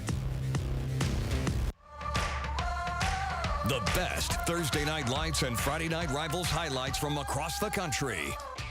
Edie going for it all, has a man out there. Catch is made, touchdown. Slinger. Lucas Sun, another spectacular catch. Scrambling for his life, being chased, has the corner, and goes over the top. And that effort is going to get him the first down. Well done, young man. Here's Clear going deep down the near sideline. Amari Jackson, did he haul it in? It looks like he did. That was tremendous. Lights, camera, action, Jackson. First down and goal. And the toss. Buttery makes one man miss. Shakes off the tackle from left. He is still going. Buttery across the goal line. He is in for the touchdown. Pitch and go. Looking for Fry. Leaping grab. Touchdown, Hartford. Nice if they don't complete this pass. So, Noah Legg. You better make it. You better make it. He gets all the way did. for the He's touchdown. in the end zone. Noah Legg, 10 yards for the Conway touchdown with just 23 seconds left on the clock.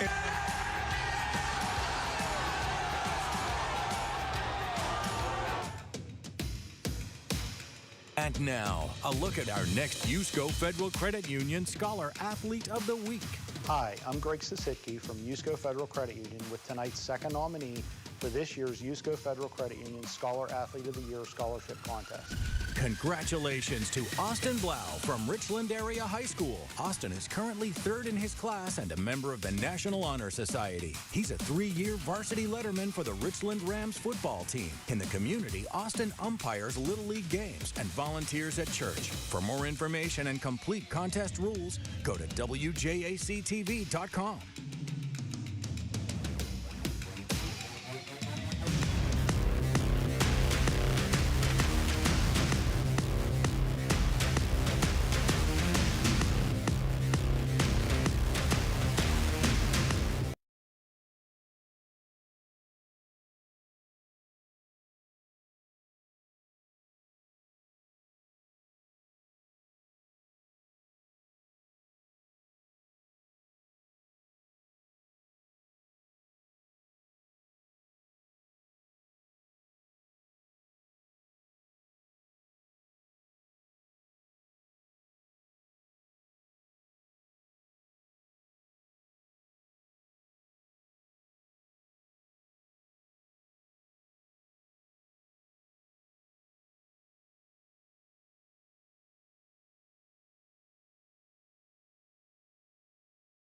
Second half about to begin as Richland leading McCort-Carroll 27-0 here on the Good Feet Stores Friday Night Rivals, presented by Levin Furniture. And for Richland, plenty of big plays in the first half, plenty of Levin Furniture play of the game. Nominees, to be sure, is this Richland crowd on hand for Salute to Heroes tonight. And the Rams wearing their Stars and Stripes jerseys. They are certainly unfurling their flag big time here, as the 27-0 score would suggest. But this is definitely a McCort-Carroll team that came in primed to spring an upset, and they will look to make this second half as good as they can. As we take a look at the halftime stats, you see Richland outgaining McCort-Carroll by over a 3-1 margin, 120 rushing yards as part of 207 in total. 8 first downs to 4 for McCort-Carroll, and a week after throwing for 294 yards against Chestnut Ridge, McCort-Carroll quarterback Bentley Bainey has thrown for just 29 yards in the first half. So Richland with those 2 field goals, 3 touchdowns, including one on the second play of the game, building a 27-0 halftime advantage here at home at Henlinger Field. And this definitely has been an atmosphere conducive to the home team tonight. Started from the get-go as we take a look at the highlights of the first half. Started from the get-go, the second play of the game. Grayson Mala going back, finds Austin Yarnick, who takes it 59 yards to the house. That gave the Rams a 7-0 advantage, and that was their first drive of the game, second play. The next 4 drives all started in McCort-Carroll territory after Austin Yarnick with a big touchdown grab. Even more highlights of the first half is on McCort-Carroll's first possession. Bainey under duress, his pass intercepted by Cody Yeager, and Yeager put Richland in business at the Crusher 40-yard line, his second interception of the year. And with that great field position, Richland was able to take full advantage as Joe McEnany, after a couple of fourth down conversions, weaves his way through the defense into the end zone for a 16-yard touchdown run. That made it 14-0 in favor of Richland. McCort-Carroll was able to come up with a stop, a 3-and-out on the next Richland possession. However, on the first play of the second quarter, a fumble there, and diving in to recover was Joe Penna, the middle linebacker. Or actually, I beg your pardon, it was in fact Cody Yeager, his second takeaway forced in the game, and Yeager able to recover the fumble that led to this 25-yard touchdown run, or rather, Mala able to grab a first down on that particular play. But Mala calling his own number several times, a fourth down conversion to Austin Yarnick, and then there he is calling his own number as he goes 25 yards into the end zone.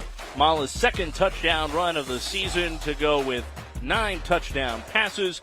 That made it a 17-0 lead, 24-0. It's 27-0 at the break in favor of Richland. And a reminder that next week we will be in Bellwood. Brian Tripp will be with you along with a call for that one as Bellwood Answers takes on Tyrone. It's the Backyard Brawl next week on Charge, which can be found over the air on Channel 6.2, Comcast Channels 187 and 1169, and BreezeLine Channel 115 next Friday night, 7 p.m. The Backyard Brawl between Bellwood Answers and Tyrone on Charge.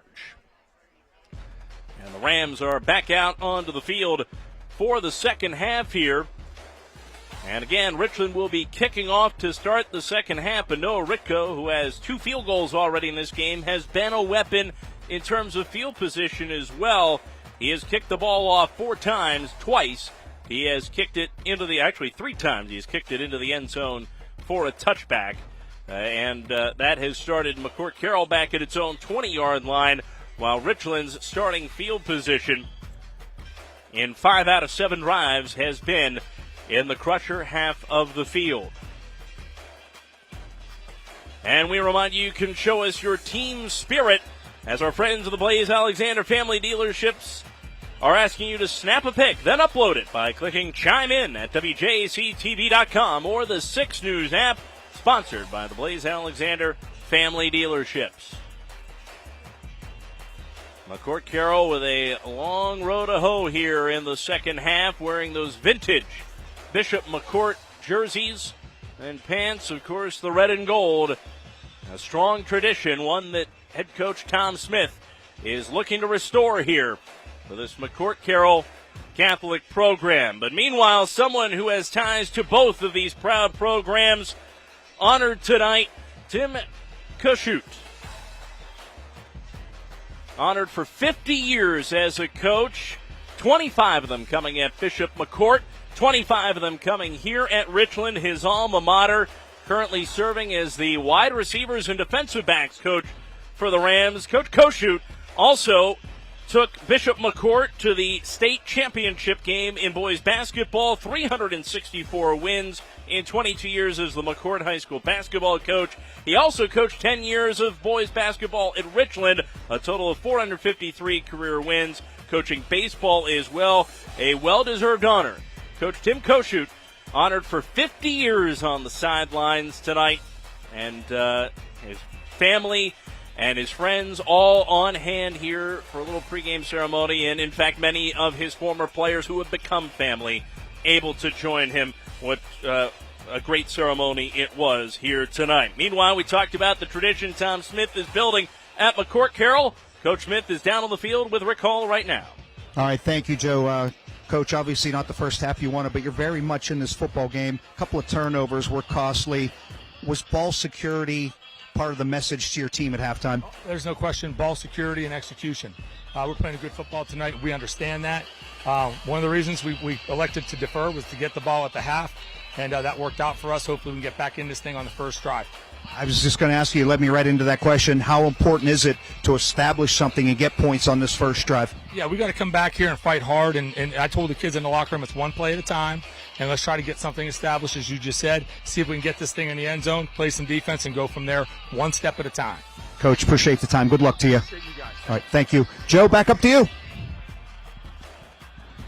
Thank you very much, Rick. And Coach Tom Smith, plenty of connections with both of these schools as well. A Bishop McCort alum. He's St. Francis's all-time sacks leader, but was an assistant along with Brandon Bailey here at Richland for several years at the outset of Coach Bailey's tenure taking over the Rams.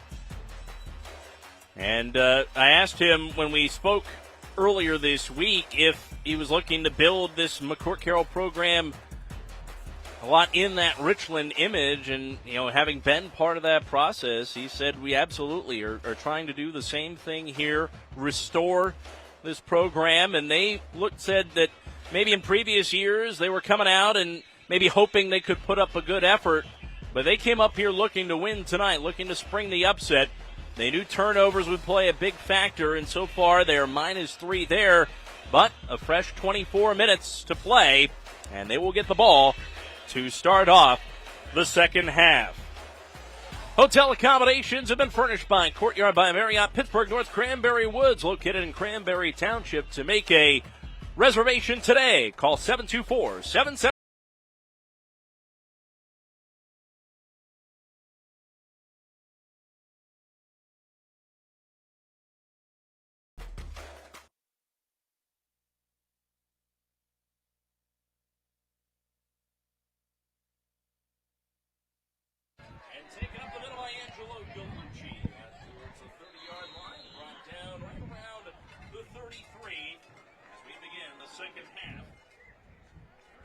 Field. And Rick, I know you and I both talked with Tom Smith prior to the game, and he was very confident about where his team was at. They're now 1-2. They are trying not to be 1-3, looking to spring an upset.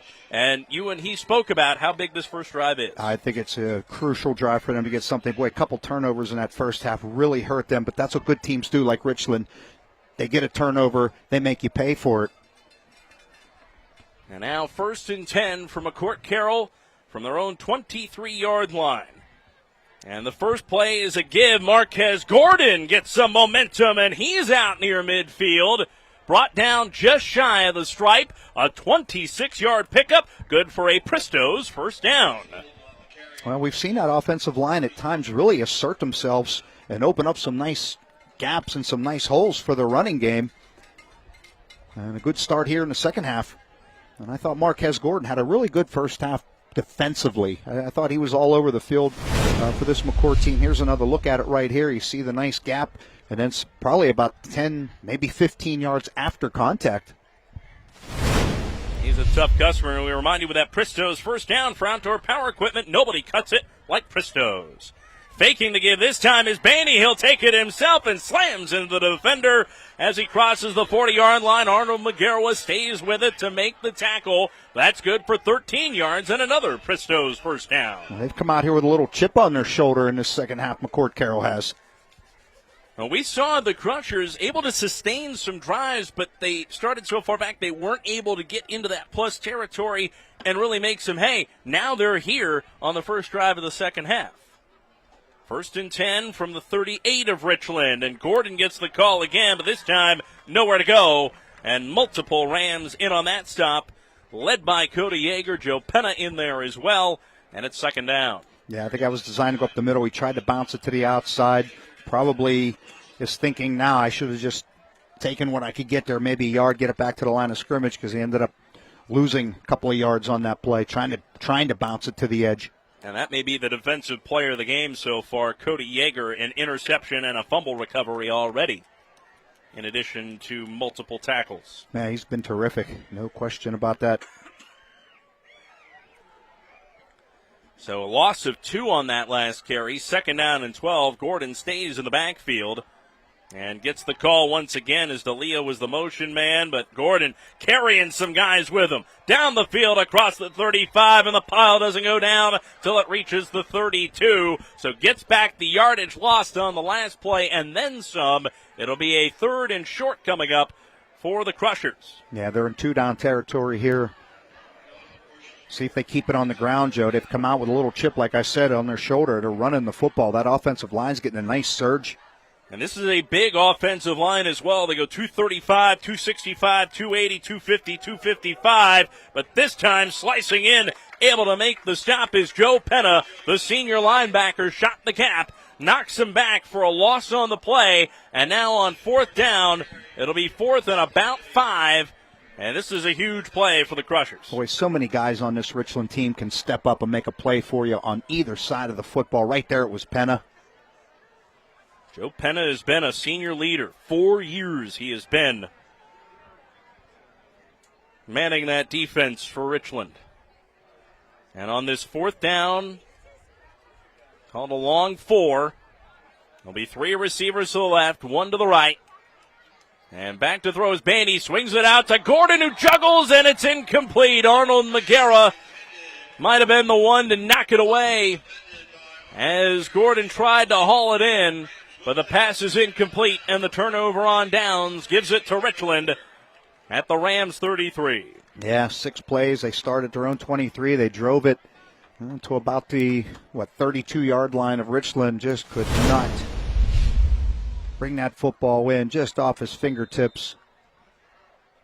And it's been that kind of night for McCourt. They've been so close on so many situations. And now, with 1st and 10, Grayson Mala back out there for the Rams. Strong as a passer, but maybe even stronger as a rusher tonight. But he'll throw here. He's looking deep. He's looking for Arnold McGarwa, and it's intercepted. Tiptoeing along the sidelines and bringing it down the near side is Bentley Bailey.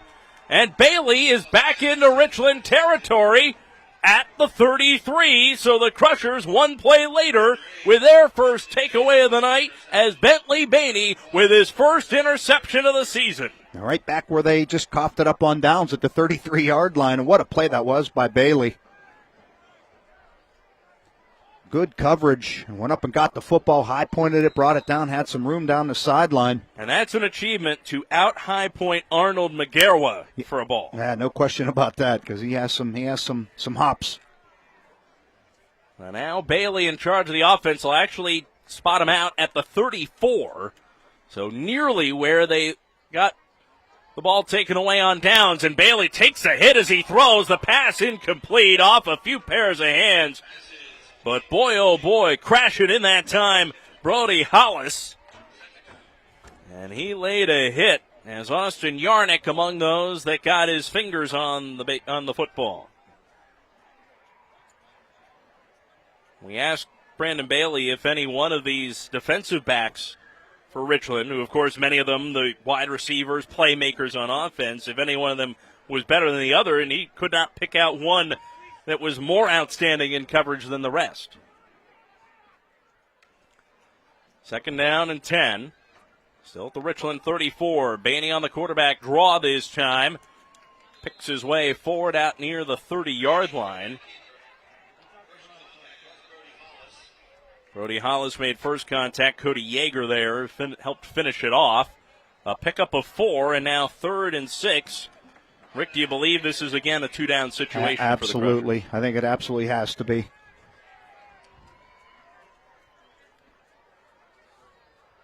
J.D. D'Elia has been, well, and we got an injury for McCort-Carroll. It was Bailey. Bainey, I'm sorry. Yeah, Bainey. He was a little slow to get up, I believe. Well, we'll step aside here. 7:53 to go, 3rd quarter, 27-0 Richland. You're watching the Good Feet Store's Friday Night Rivals, presented by Live-In Furniture. This is the Good Feet Store's Friday Night Rivals, presented by Live-In Furniture.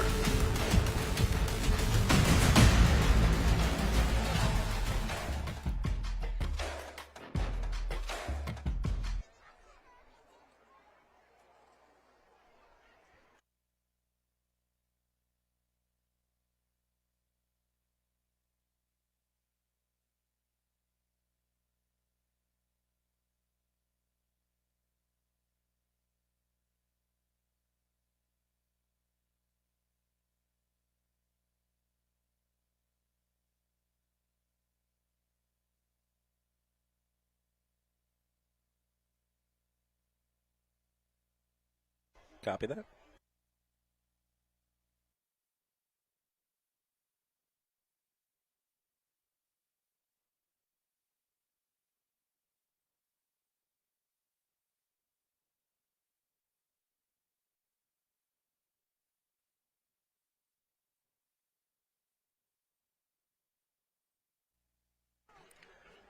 The Kindness Counts contest, sponsored by Blaze Alexander Family Dealerships, is back. Every local high school has a great story to tell about its students coming together to help others, and Blaze Alexander wants to reward one deserving high school with $2,500 to help spread the goodwill. Each high school in the WJAC viewing area is invited to nominate one outstanding example of community service, humanitarianism, or volunteerism now through October 15th. Only school administrators or guidance counselors are able to submit nominations, so encourage your school to enter. The deadline to enter is October 11th. Complete rules available at wjactv.com/contests. In the meantime, Bentley Bainey is the man that is down on the turf right now. And you see both coaching staffs and the training staff here at Richland gathered around him. And Bainey was, you could tell he had been shaken up on the previous play, and it was Brady Page who was helping to guide him toward the sidelines. And Bainey, the sophomore quarterback who has been leading this McCort-Carroll squad, he was injured late in their Week 1 game against Central Cambria and missed the Bishop Guilfoyle game, came back last week, had that outstanding effort against Chestnut Ridge. And you hope for the best for that young man here tonight in Richland. And we'll step aside once again. You're watching the Good Feet Store's Friday Night Rivals, presented by Live-In Furniture.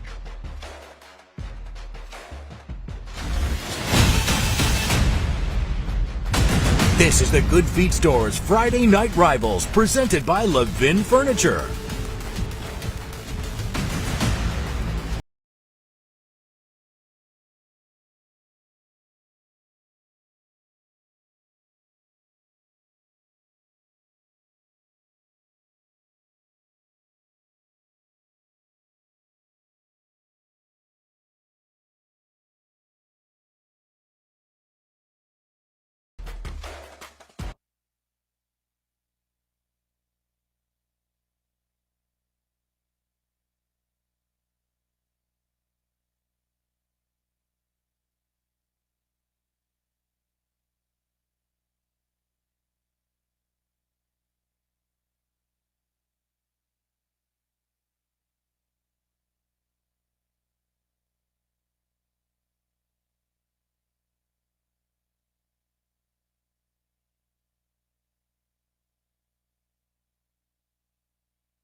back here at Hendlinger Field, and as the medical staff attends to Bentley Bainey here, the McCort-Carroll sophomore quarterback, we hope indeed that is the best for him, and we know that next week we will be in Bellwood as the Bellwood-Antis Rams will host Tyrone, and that'll be on Charge next week at 7 p.m. Again, Tyrone, Bellwood-Antis, always a big-time matchup, and we're looking forward to bringing that to you here, District 6 High School football action here on the Footstore's Friday Night Rivals, presented by Levin Furniture. And again, that will be next Friday night. That'll be a 7 p.m. game, and it will be on Charge. As those of you joining us here tonight on the CW6 Alleghenies, we're no doubt looking forward to a great game, as were we all. And right now, the McCort-Carroll sideline, a picture of players kneeling, and we talked about, Rick, Tom Ryan, the Ohio State head coach, coming in and not just talking to the team about the game of football, but about life. And certainly it's a cornerstone of both Bishop McCort and Bishop Carroll faith as well. And as certainly as a situation, it would appear, where you hope for the best and bring that to bear. As right now, Richland is leading this game 27-0 here in the third quarter. We have 7 minutes, 53 seconds remaining in this one, and we'll tell you what we do know, which is that Bentley Bainey was being helped by his teammate Brady Page toward the sideline.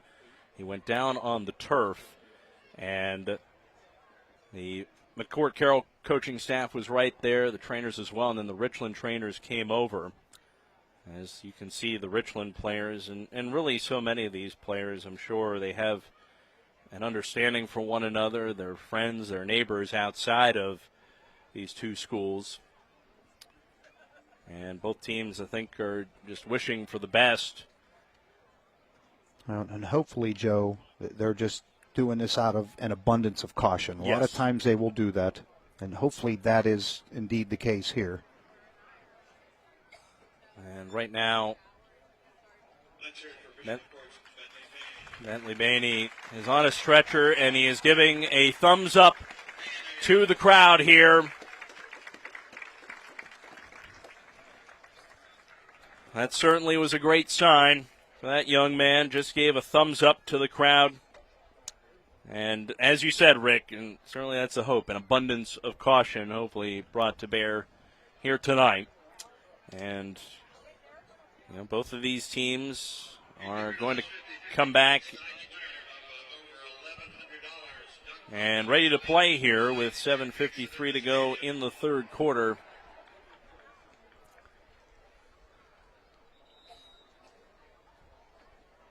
And for the Crushers, of course, the more practical matter will be how they go about without their starting quarterback. And seems trite to say in a time like this, but Angelo Gallucci, with plenty of experience, coming in as a relief pitcher at quarterback, so he will move over from his wide receiver spot to take that role.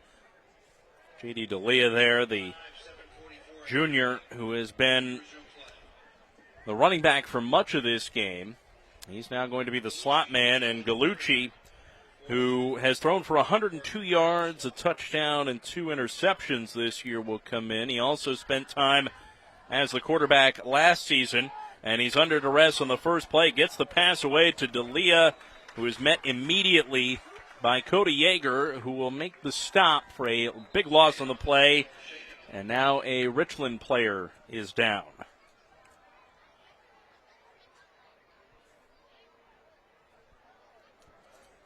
So with fourth down coming up, we'll see if we can identify who the Ram is that is being tended to.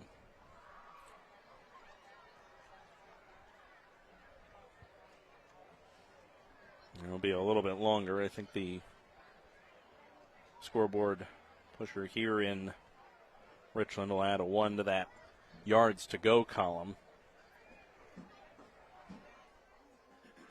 And now the McCort-Carroll staff coming over along with the Richland staff for now a Ram player that is down.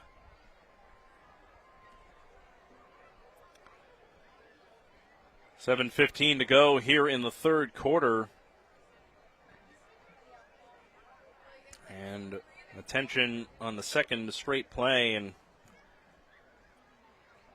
for the Rams and the Crushers both once again taking to a knee on either side of the field.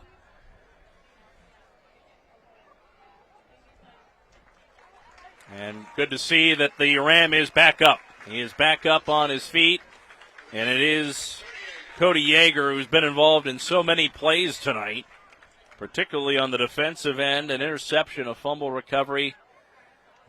And you can see, I think he is going to be helped over to the sideline, and maybe the last time we see Cody Yeager out on the field tonight.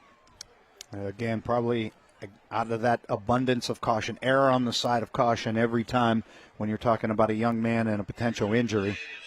Yes, indeed.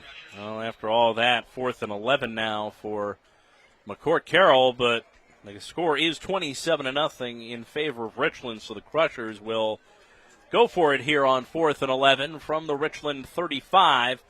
Once again, Angelo Gallucci is now the quarterback. Motion man is Marquez Gordon, and Gallucci under duress gets a throwaway, but it is incomplete. The nearest man to it on the far side was Braylon Wiley, sophomore wide receiver, but with the incomplete pass, a turnover on downs, and Richland will take the ball at its own 35-yard line with 6:51 to go here in the third. Boy, twice Gallucci went back to pass, and both times he had 3-4 Rams right in his kitchen immediately. And now the Ram offense back out there. Grayson Mala looking to shake off just his third interception of the year on his last pass. Try to go up top to Arnold Magarwa. They take back over right around the same spot. And the first play is a handoff to Joe McEnany. And he is out near the 40-yard line. And back up on his feet is Richland lineman Landon Myers, senior left guard. And, of course, player of several different positions. Meanwhile, one of our West Central Equipment line mowers, Eli Sasadny, one of the two seniors on this McCort-Carroll squad, strong on both sides of the line. And Sasadny, of course, a pillar at left tackle on the offensive line. He's a defensive end who will sometimes play inside for McCort-Carroll as well. But as Grayson Mala slips free of the first wave of the rush and is steered out of bounds by Marquez Gordon. And Marquez Gordon does guide him out at the 42-yard line, so this will set up a 3rd and 3 after a gain of 2. They double teams Sasadny on that last one there, the D1 prospect, and he still almost got to the quarterback. Now, Grayson Mala has called his own number quite often in this game. He averaged 6 carries per game in the first 3 contests this year. 7 carries in the first half alone, and now he is into McCort-Carroll territory, and the ball pops free, but the Rams get back on top of it. Jude Magarwa able to make the recovery at the 35. Right at the end of the play, Grayson Mala got popped. The ball came free, but it was Jude on the spot there, and it'll be a Pristos first down, a 1st and 10 now for Richland at the Crusher 35. That's a heck of a play there by Jude Magarwa to stay with it. And Richland looking to the sideline for the play. They do this often. They've got that spread attack, and Tom Smith talked with us about how Brandon Bailey was really the first coach in this area to bring the spread offense to prominence. But Mala, with nowhere to go with it, runs right into the defensive line as Caleb Rodriguez and Rocco Fetzko team up to bring him down. It'll be a loss on the play as we look at the first down run by Mala and the fumble. Very alert right there, Jude Magarwa. Emery Gunby, sophomore defensive back, was the man who freed the ball loose. And after the sack, it's a 2nd and 11. We'll go on Mala's rushing total here, as high school stats calculated the same as college. 2nd down and 11. And before the play, whistles. And a timeout called by Richland. So the Rams use their first timeout of the second half. First timeout used by either team here in the half. 4:28 to go here in the third quarter. And congratulations to tonight's Scholar Athletes. Usco Federal Credit Union is recognizing high school seniors with great accomplishments in academics, athletics, and community service this season with the Scholar Athlete of the Year Scholarship Contest. The contest nominees will have a shot to win a $5,000 scholarship courtesy of Usco Federal Credit Union. Complete rules at WJACTV.com/contest. And congrats to Cami Beppler of Bishop McCort Catholic and Austin Blau here at Richland, and they're certainly very proud that Austin Blau was nominated for this honor. Of course, one will receive that scholarship at the conclusion of the season, but they are going to announce here over the loudspeaker here in Richland that he won the Usco Federal Credit Union Scholar Athlete nomination. Well, you notice scholar comes before athlete in that, Joe, so I think that kind of says it all right there. Absolutely, and Austin Blau has been a perennial on both sides of the ball. He's one of the few guys on this Richland line that doesn't hop around. He is the center the great majority of the time. 3-year starter. And on a 2nd and 11, Mala will take the snap from Blau and scoot along the sideline, bowls over a man at the 25, and pushed out of bounds as he actually stepped out at the 27 before he bowled over the man. Emery Gunby was the man who got in the way. Of course, he popped the ball loose last time he met a Ram. This time, Grayson Mala lowered the shoulder. And they've had some good running quarterbacks over the years. Think back to Kellen Stahl, guy who could really run the football for Richland, and not a guy who really went into the slide too often. He tried to, as you said, run over defensive backs. And it's interesting, Grayson Mala being more of a runner kind of plays into what Brandon Bailey said about controlling the ball. Yes, he's got big play guys, but he's able to control the ball with Mala as a runner.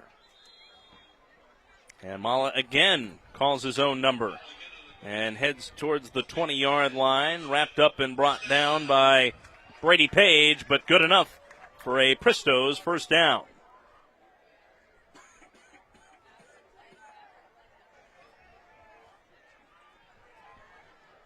So a 1st and 10 now at the 21 of McCort-Carroll, but Mala under duress again, and he is brought down for a loss.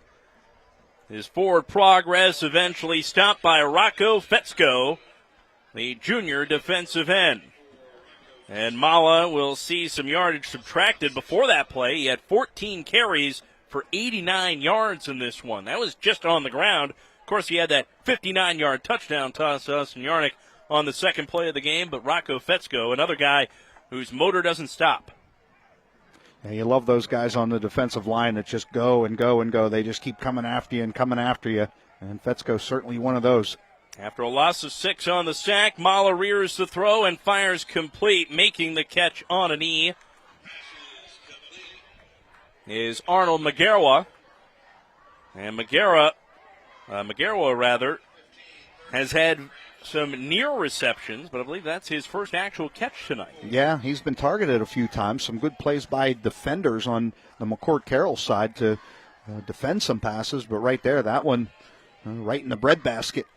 Now, since he made the catch on a knee, the ball ruled dead there. A 10-yard reception sets up a 3rd and 4. That's only the 3rd time this year Arnold Magarwa has caught a ball, and it has not been a touchdown. And the snap fumbled, but Mala just hops on top of it at the 21. Did not want to risk any big defensive play by the Crushers, and he just hops on top of it. And that will bring on Noah Ritko for another field goal attempt.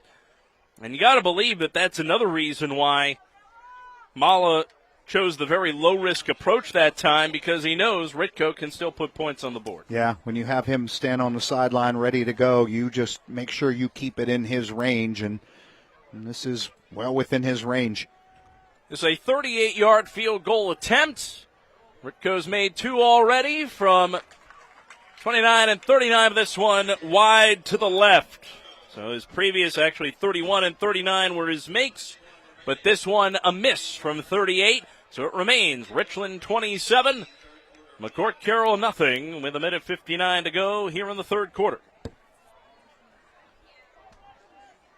Now the Crushers take over at the 20. Remember, a missed field goal in the high school game treated as any other kick that goes out of the end zone. So the touchback puts the ball at the 20. Another reason why Brandon Bailey told us he's so confident in Noah Ritko. Even if it is a miss, there isn't a big loss of field position. Yeah, there was plenty of leg on that one, too. Greg Helsel just informed us that was indeed his first catch of the night, Joe. You were correct about that.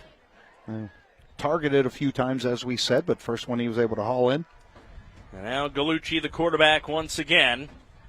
And the handoff is to Marcus Gordon, and Gordon bounces off a man across the 35, pushed out of bounds near the 40-yard line by Arnold McGarwa.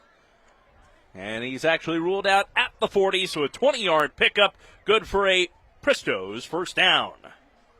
Well, he's very impressive running the football. He's able to see the hole, see the cracks, and get to them, and turn upfield and pick up some good yardage. Marquez Gordon having a strong game here tonight, I think, on both sides of the football. Certainly is, and most of the first half it was as a defensive player, but now as a running back, he's been able to reel off double-digit gains on multiple occasions. 1st and 10, McCort-Carroll at their own 40. Handoff this time to J.D. D'Elia, trying for the jet sweep action there, but he is brought down behind the line of scrimmage. Joe Penna able to start the tackle, and a loss of a yard. So 2nd down and 11 now for the Crushers. Inside the final 90 seconds of the third quarter. This was the halftime lead for Richland as well. A missed field goal for the Rams. Crushers had a couple of opportunities in Richland's half of the field, but turned the ball over on downs. And now Gallucci on the 1st and 10. Short pass incomplete. He was looking for D'Elia on the screen, but it is 3rd and 11. And D'Elia, I think, they've been looking for that ball in another location. But that is the difficulty, Rick, of a new quarterback in the game. Yeah, it absolutely is. And they've had some near misses tonight. McCord has. D'Elia had 7 catches out of the backfield last week. You mentioned that great game that Bentley Bainey had thrown the football. Yeah, certainly hope for the best for Bainey if Absolutely. You missed it. He was carried off the field on a stretcher, but did give a thumbs up to the crowd on the way as Gallucci on the run nearly slipped out of a couple of tackles, but hanging on that time was Brody Hollis, the junior, able to bring him down after a short gain. So now 4th down. And McCort-Carroll is going to kick it away to finish off the third quarter in all likelihood. And with Bainey out of the game, it will be Garrett Faribaugh, who also did the punting in Bainey's absence in the first 2 weeks, to kick it away. 4 punts, his longest of the year, 38-yarder. And a nice spiraling kick here. Hits at the 31 and takes a good McCort-Carroll bounce across the 20 toward the 15. Crushers, I think, are trying to blow on it, get a little more wind behind it to make it roll further, but it is eventually down at the 14-yard line of Richland. So a punt of 44 yards with no return. There are 4 seconds remaining in the third quarter, and Richland will take over, backed up once again, and this has not been a frequent occasion for them tonight. No, worst starting field position. Nope, I beg your pardon. Late in the first half, they started at their own 12. This is at their own 14, so I misspoke on that one. Well, they have had 4 drives start in Crusher territory as well. Yeah, field position-wise, Richland owned the first half. It's been much more a level playing field here in the second half, but Richland's already done a lot of damage with that good field position they had in the first half. Now, play clock was running down and whistles as the snap was going off.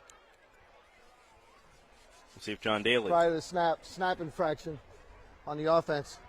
5-yard penalty. Still first down. So snap infraction, meaning the center tried to snap a little bit too early, perhaps, or double clutched it. We haven't had a ton of penalties here tonight. If my numbers are correct, that's the first one on Richland. Yeah, I believe you are right. So 1st and 15 now as Jameer Christian will get the call out of the backfield. But swinging him down and riding him to the turf is J.D. D'Elia. My outside backer once again, and that'll be the final play of the third quarter. Richland still carrying a 27-0 lead. We'll flip over to the other side of the field for the fourth quarter. You're watching the Good Feet Stores Friday Night Rivals, presented by Levin Furniture.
This is the Good Feet Store's Friday Night Rivals, presented by Levin Furniture. 27-0 Richland as we start the fourth quarter. The Rams with the ball. Joe Putnam, Rick Hall, and our Friday Night Rivals crew here with you. The Good Feet Store's Friday Night Rivals presented by Levin Furniture another week. And Grayson Mala takes the snap on 2nd and 15. In the shadow of his end zone, his pass complete to Arnold Magarwa. Again, that's just the 4th catch of the season for the sophomore. That is not a touchdown. And it's good for a Dr. Molly Trossel first down. Great timing on that play. He went out and made his cut, and as soon as he turned, the ball had already been released, and it was right there, delivered right on target. You can see these two really developing some chemistry, Joe. A 17-yard pickup. Sophomore to sophomore. It's scary to think for many District 6 defenses and maybe those across the state that those two will be hooking it up for quite some time. And Mala hit as he throws. The pass too far, intended for Arnold Magarwa. But Grayson Mala, one thing you can say about him, he hangs tough in the pocket. Yeah, he wanted to hold. He held that as long as he could. He wanted to hold it for another second or two to let Magarwa, I beg your pardon, come out of his break, but he was under immense pressure, so he had to let it go when he did. And Grayson Mala, 5'9", 190, but we asked Brandon Bailey what really improved about Mala the most. He just said he got bigger, he got stronger. Yeah, we expected a different answer, but he just said, yeah, exactly what you said, Joe. He just worked on his body in the offseason. Well, setting up the screen, and Cody Yeager with the reception, but a penalty flag is down. Well, good to see him back in the ball game. Yes. He went down earlier. Yes, indeed. Yeager has passed the test, but with the flag down, we'll find out from John Daly what it is. Holding against Richland will negate the reception on the screen.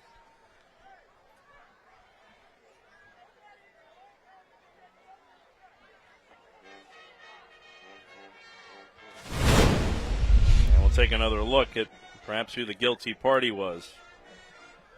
Looks like it might have been Hans Grotjorden, the Norwegian import, but here is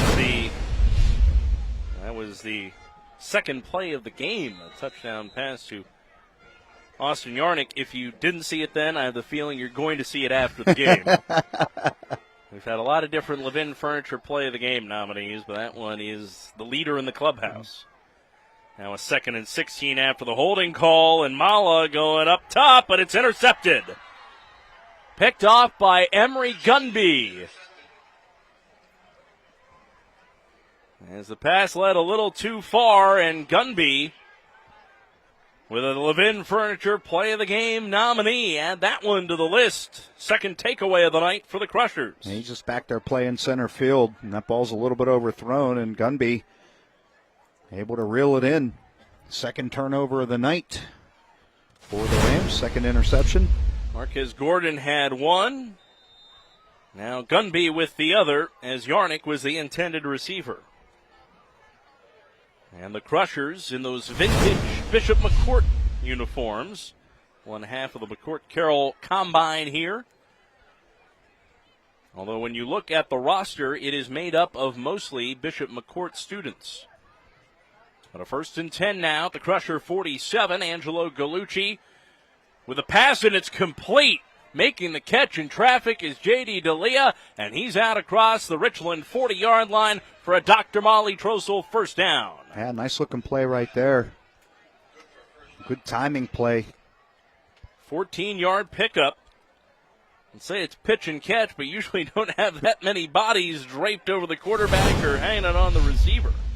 Yeah, both teams have done a good job tonight getting pressure toward the quarterback. And right there, just kind of hauled it in traffic. So 1st down and 10. They'll actually spot it at the 39, and Gallucci fakes the give, keeps it himself. Stiff arm at the 32, but brought down by Jude Magarwa, the senior half of the Magarwa duo, who's able to bring him down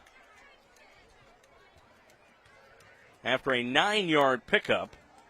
And Gallucci, you can see him, he's listed as a wide. I would really, you look at some rosters, he's listed as an athlete because he can play all over the field, and we talked about his previous experience at quarterback.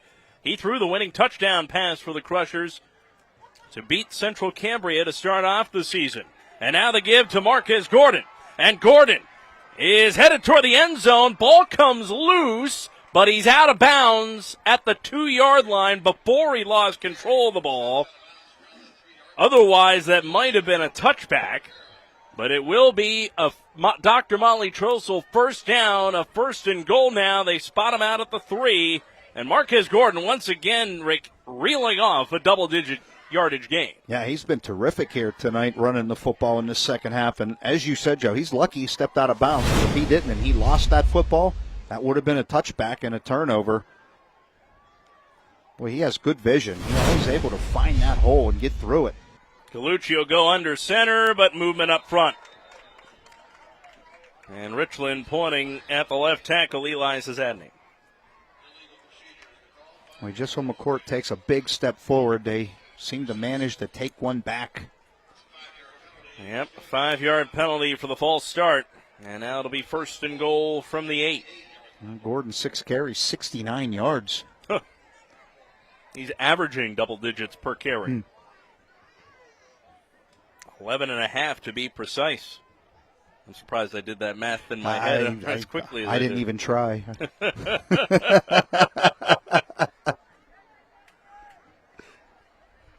Well, now with the ball backed up to the 8, the play clock's down to 5. Crushers still don't have it, and they're going to have to spend their first timeout of the second half as Angelo Gallucci claps his hands together. We'll take timeout as well. 10:08 to go here in the fourth quarter. Richland leading 27-0. You're watching the Good Feet Stores Friday Night Rivals presented by Levin Furniture. This is the Good Feet Stores Friday Night Rivals presented by Levin Furniture.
Hotel accommodations furnished by the Holiday Inn Express and Suites in Clarion on exit 62 off I-80.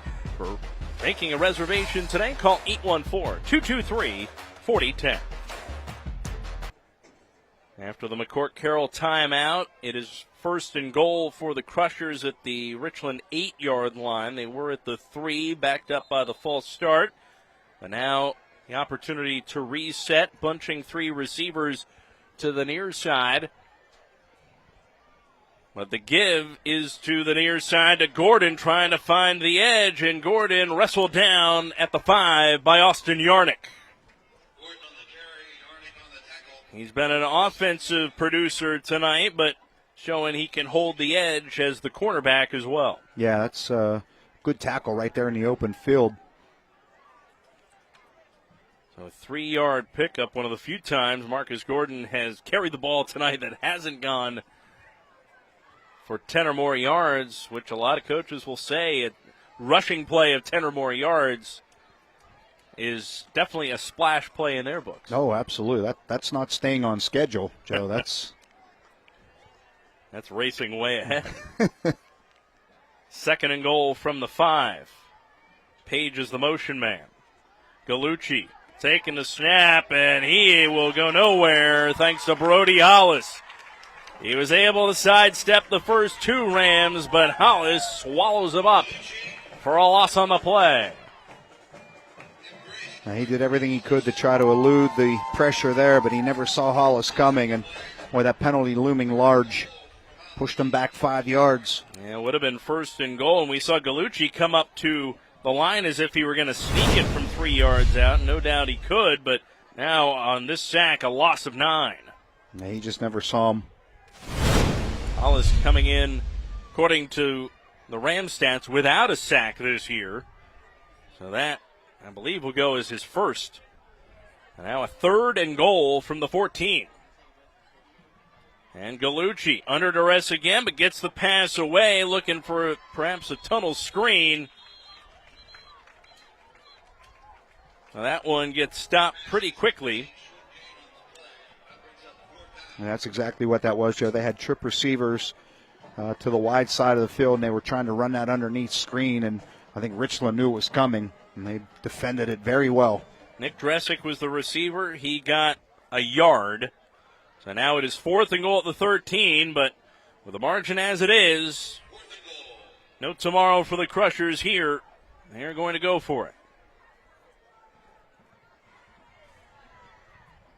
Play clock now under 10. McDressick set out wide.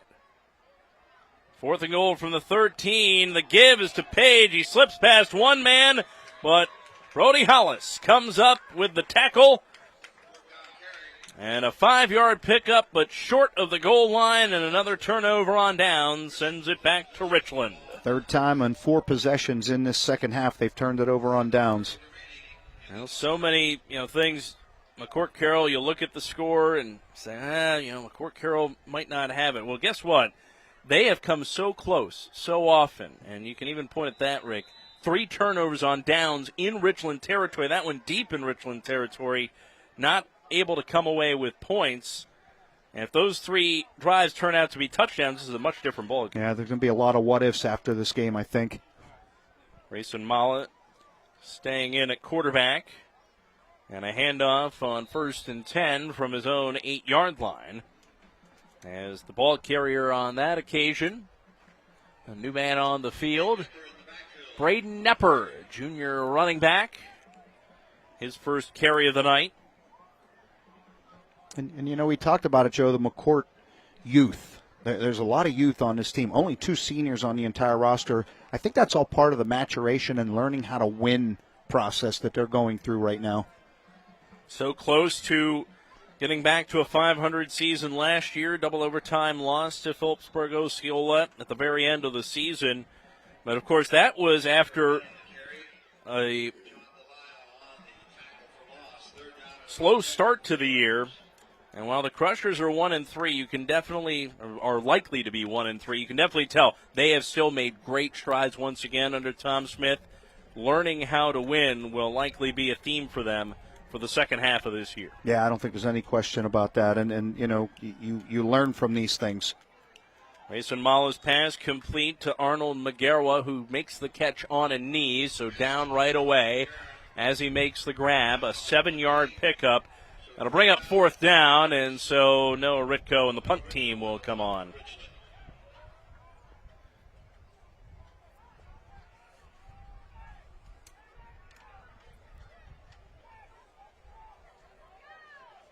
Austin Blau to snap. He does all the snapping as a center on offense on these punts. He's done it for all the place kicks tonight. And Ritko, he's looking for something. I think he's looking for an 11th player to come on the field who does make it.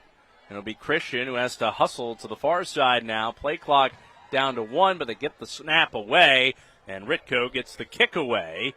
Fielded by Gallucci at the 43 of Richland and able to bring it inside the Ram 35-yard line. So a 28-yard kick and a return of 9. And pretty good field position for the Crushers here.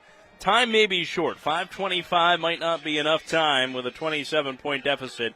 But the Crushers can definitely build some momentum. They will host over the next 3 weeks Somerset, Greater Johnstown, and Westmont Hilltop at the point. So we take a look at our West Central Equipment line mower on the Richland side. It's Austin Blau, the senior. Talking about how he does all the snapping, but he's also there as a defensive lineman as well. And he's been stout in the middle and on the line for several years for this Richland squad. He is a 3-year starter. He's one of those guys they lean on when they need something, a big running play or something, they run it behind him. He's one of those guys. And a false start on McCort-Carroll to start off this drive. So it takes a 1st and 10, makes it 1st and 15. Well, the Crushers actually, they'll have Somerset, Greater Johnstown, Westmont Hilltop over the next 3 weeks, all at home. They'll visit Bellefonte, although the Raiders have been somewhat surprising this year. That'll be on October 11th. Then they finish the regular season at Penn Cambria, and that'll probably be a measuring stick for them before the Laurel Highlands crossover game. And a fumble and a recovery by Richland. And 4th turnover of the night. Gordon McCort-Carroll. I'm sorry, Joe. Now Gordon got the call again, but unfortunately the ball came loose and Richland recovered.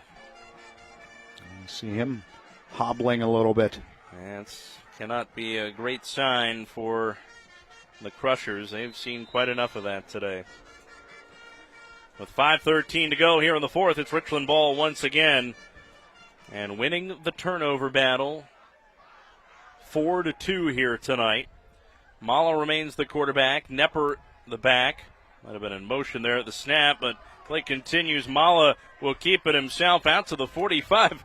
Grayson Mala's coming awfully close to a 100-yard game on the ground tonight. Usually he puts up the big yardage through the air. And again, not sliding at the end, really taking on the defender and lowering the shoulder. Well, I'm going to ask him about that in the postgame interview on the field. Yes, indeed. He's going to be our player of the game, to be sure. And looks like a chin strap or a helmet came loose. Maybe a shoe. So we'll take a look at this run once again. You see right there, lowering the shoulder. Not giving up anything, falling forward. D'Elia coming up with the tackle, but a Dr. Molly Trossel first down. 1st and 10 at the Ram 45. And the quick give this time on the edge. It's Yeager, and Yeager into Crusher territory, stacked up by the red shirts. Trying to strip the football away, but good ball security there by Yeager to hold on. And he's awfully close to another first down, but he comes up a yard short. It'll be 2nd down. And 110 yards on the ground tonight. There we go. So Grayson Malo with a 110-yard rushing game. He had 4 200-yard passing games last year. He actually threw for 295 last year against this McCort-Carroll team. But he's doing the work on the ground and through the air. Sometimes you have to adapt, Joe, to what the defense is giving you, and you have to take it and move on. And Mala rollout goes awry. He eluded one man, but then swallowing him up was Rocco Fetzko. He's had a nice ball game here tonight. Rocco Fetzko, you've called his name a lot. Yep, he has been a tremendous presence on the defensive front for this Crusher squad. He's a junior, and really he's one of those guys, though, that even though he's a junior, he has so much experience along the line for this Crusher squad that he brings to bear. 3rd down and 11 coming up. Fetzko also, by the way, a heavyweight wrestler at Bishop McCort, as that pass is deflected and nearly intercepted. Nick Dresick had the best shot at it after it deflected off a couple of pairs of hands. And with the incomplete pass, it's 4th and 11, and Noah Ritko will once again kick it away.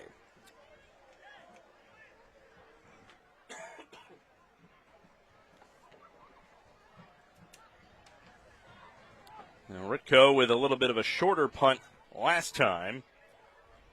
With Angelo Gallucci back deep again, this one will be end over end and will take a big Richland roll inside the 10 and down at the 8-yard line by Braden Nepper. And so that punt most definitely not short. 48-yarder with no return. 2:56 to go here in the 4th quarter. It was 27-0 Richland at the half, and though it has been an up and down second half for both teams, it has remained a 27-0 score. Nepper will stay out on the field as a linebacker, along with Nate Pugh, you see, number 0. That number very recently became an active number in the high school game, as it has throughout all levels of football. McCort-Carroll, Angelo Gallucci will be at the controls here, and again, the Crushers looking to develop some momentum as the home swing is in the offing. And Gallucci will hand it off. Marquez Gordon again, hanging on to it as he crosses the 10-yard line. Brody Hollis once again in on a tackle, along with Nate Pugh.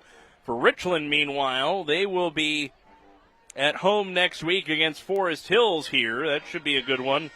At Somerset, Greater Johnstown then visits before a matchup at Clearfield and at Chestnut Ridge, which was an important game last season in the LHAC title hunt. And Gallucci will keep it himself here. Sprints to the near side and steered out of bounds by Jude Magarawa. Clock stops with 2:16 to go. And a gain of 6 yards, so it will be 3rd down. As Angelo Gallucci, and certainly hope for the best for Bentley Bailey. Certainly hope that an abundance of caution As you said, Rick was used in treating him tonight and that he is okay, but Angelo Gallucci may very well be taking some snaps next week for the Crushers.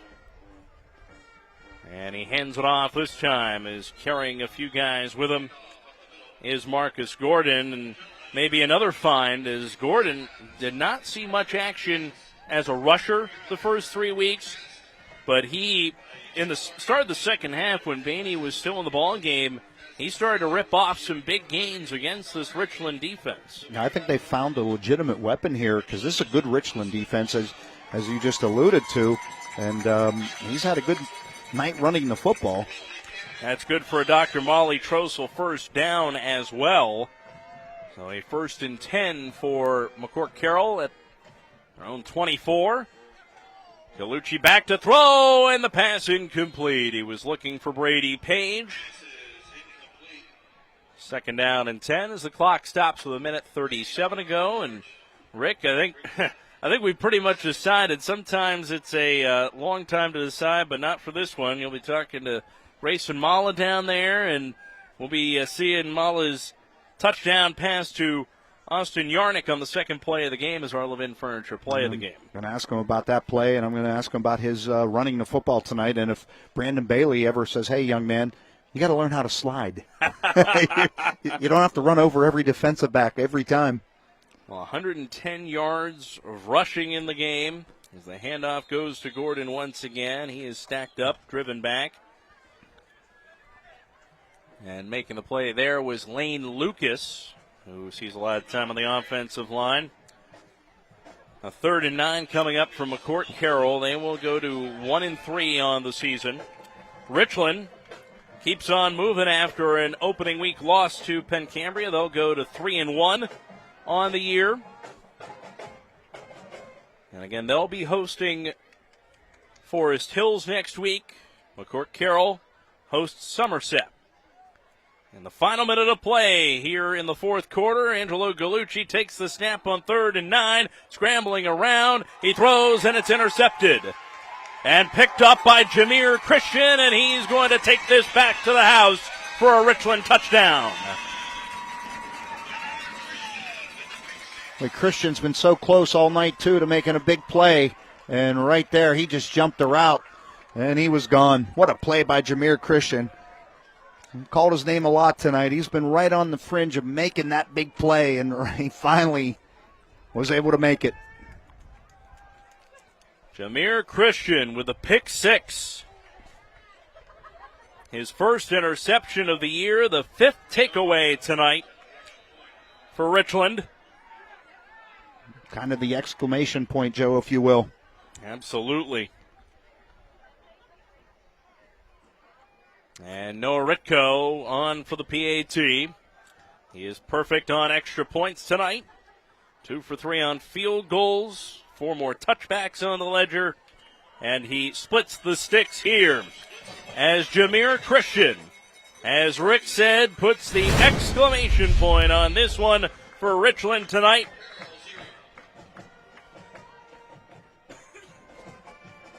Taking it all the way back. And with 42 seconds to go, it's Richland 34-0. You're watching the Good Feet Store's Friday Night Rivals, presented by Levin Furniture.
Richland with a 34-0 lead here, 42 seconds to play in this ball game as Jameer Christian goes all the way back on the interception return for touchdown.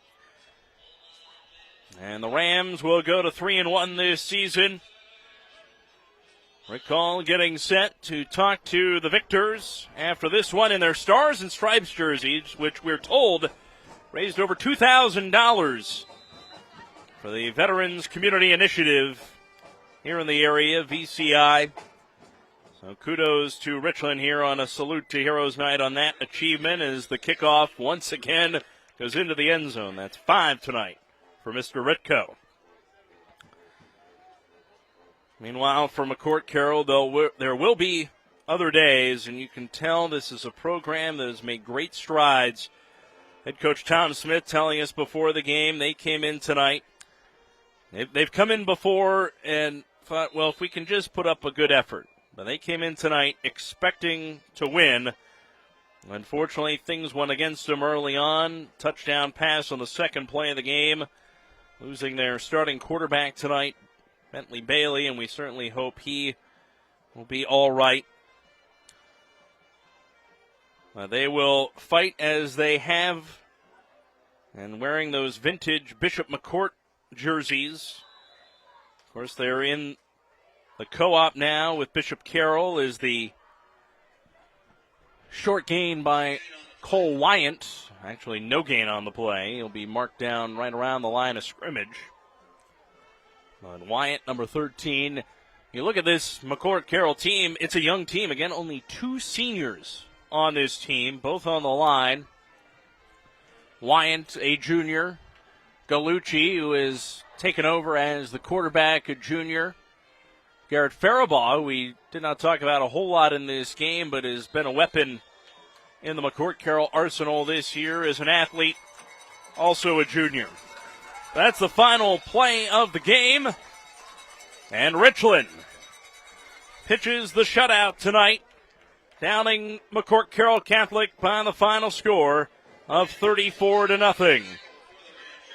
We will wrap things up with post-game coverage from Hemlinger Field right after this. You're watching the Good Feet Store's Friday Night Rivals, presented by Levin Furniture.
A victorious Richland Rams squad after a 34-0 victory here on This week's edition of the Good Feet Store's Friday Night Rivals, presented by Levin Furniture.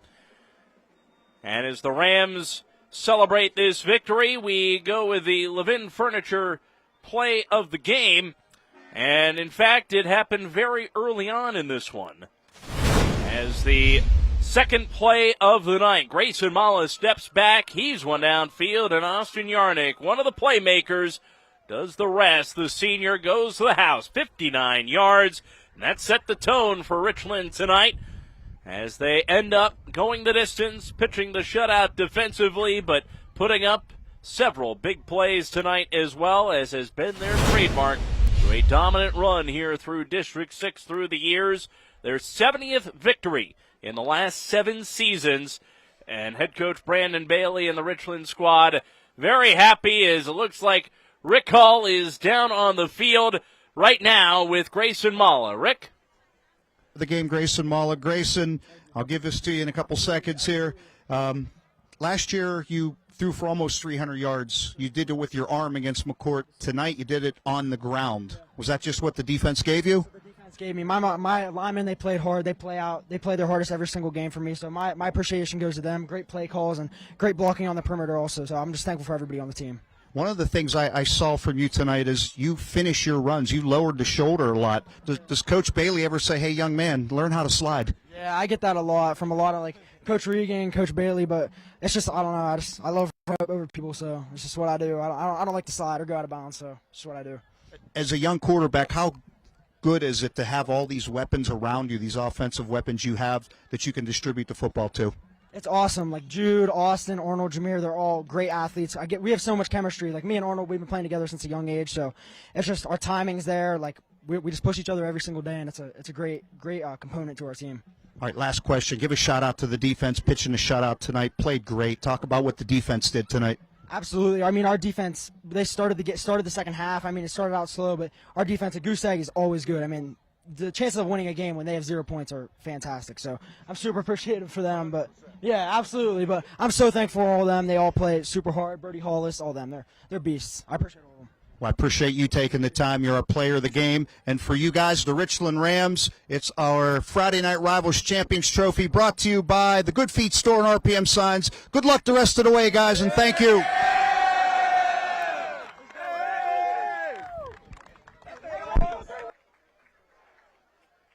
A happy bunch down there on the field. The Richland Rams, victors tonight by a 34-0 score.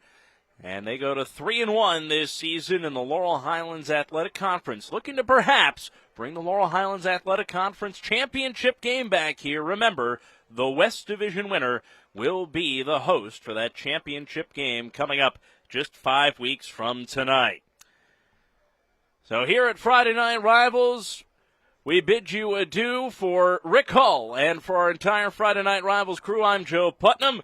We remind you, closed captioning for tonight's game was sponsored by First Summit Bank. Experience the difference with First Summit Bank. Promotional consideration provided by the Good Feet Store and Levin Furniture and Mattress. Promotional consideration also provided by Blaze Alexander Family Dealerships, Usco Federal Credit Union, First Summit Bank, Dr. Molly Trossel, West Central Equipment, Mount Aloysius College, Christo's Lawn and Garden, Wendy's, RPM Signs, Courtyard Cranberry, and the Clarion Holiday Inn.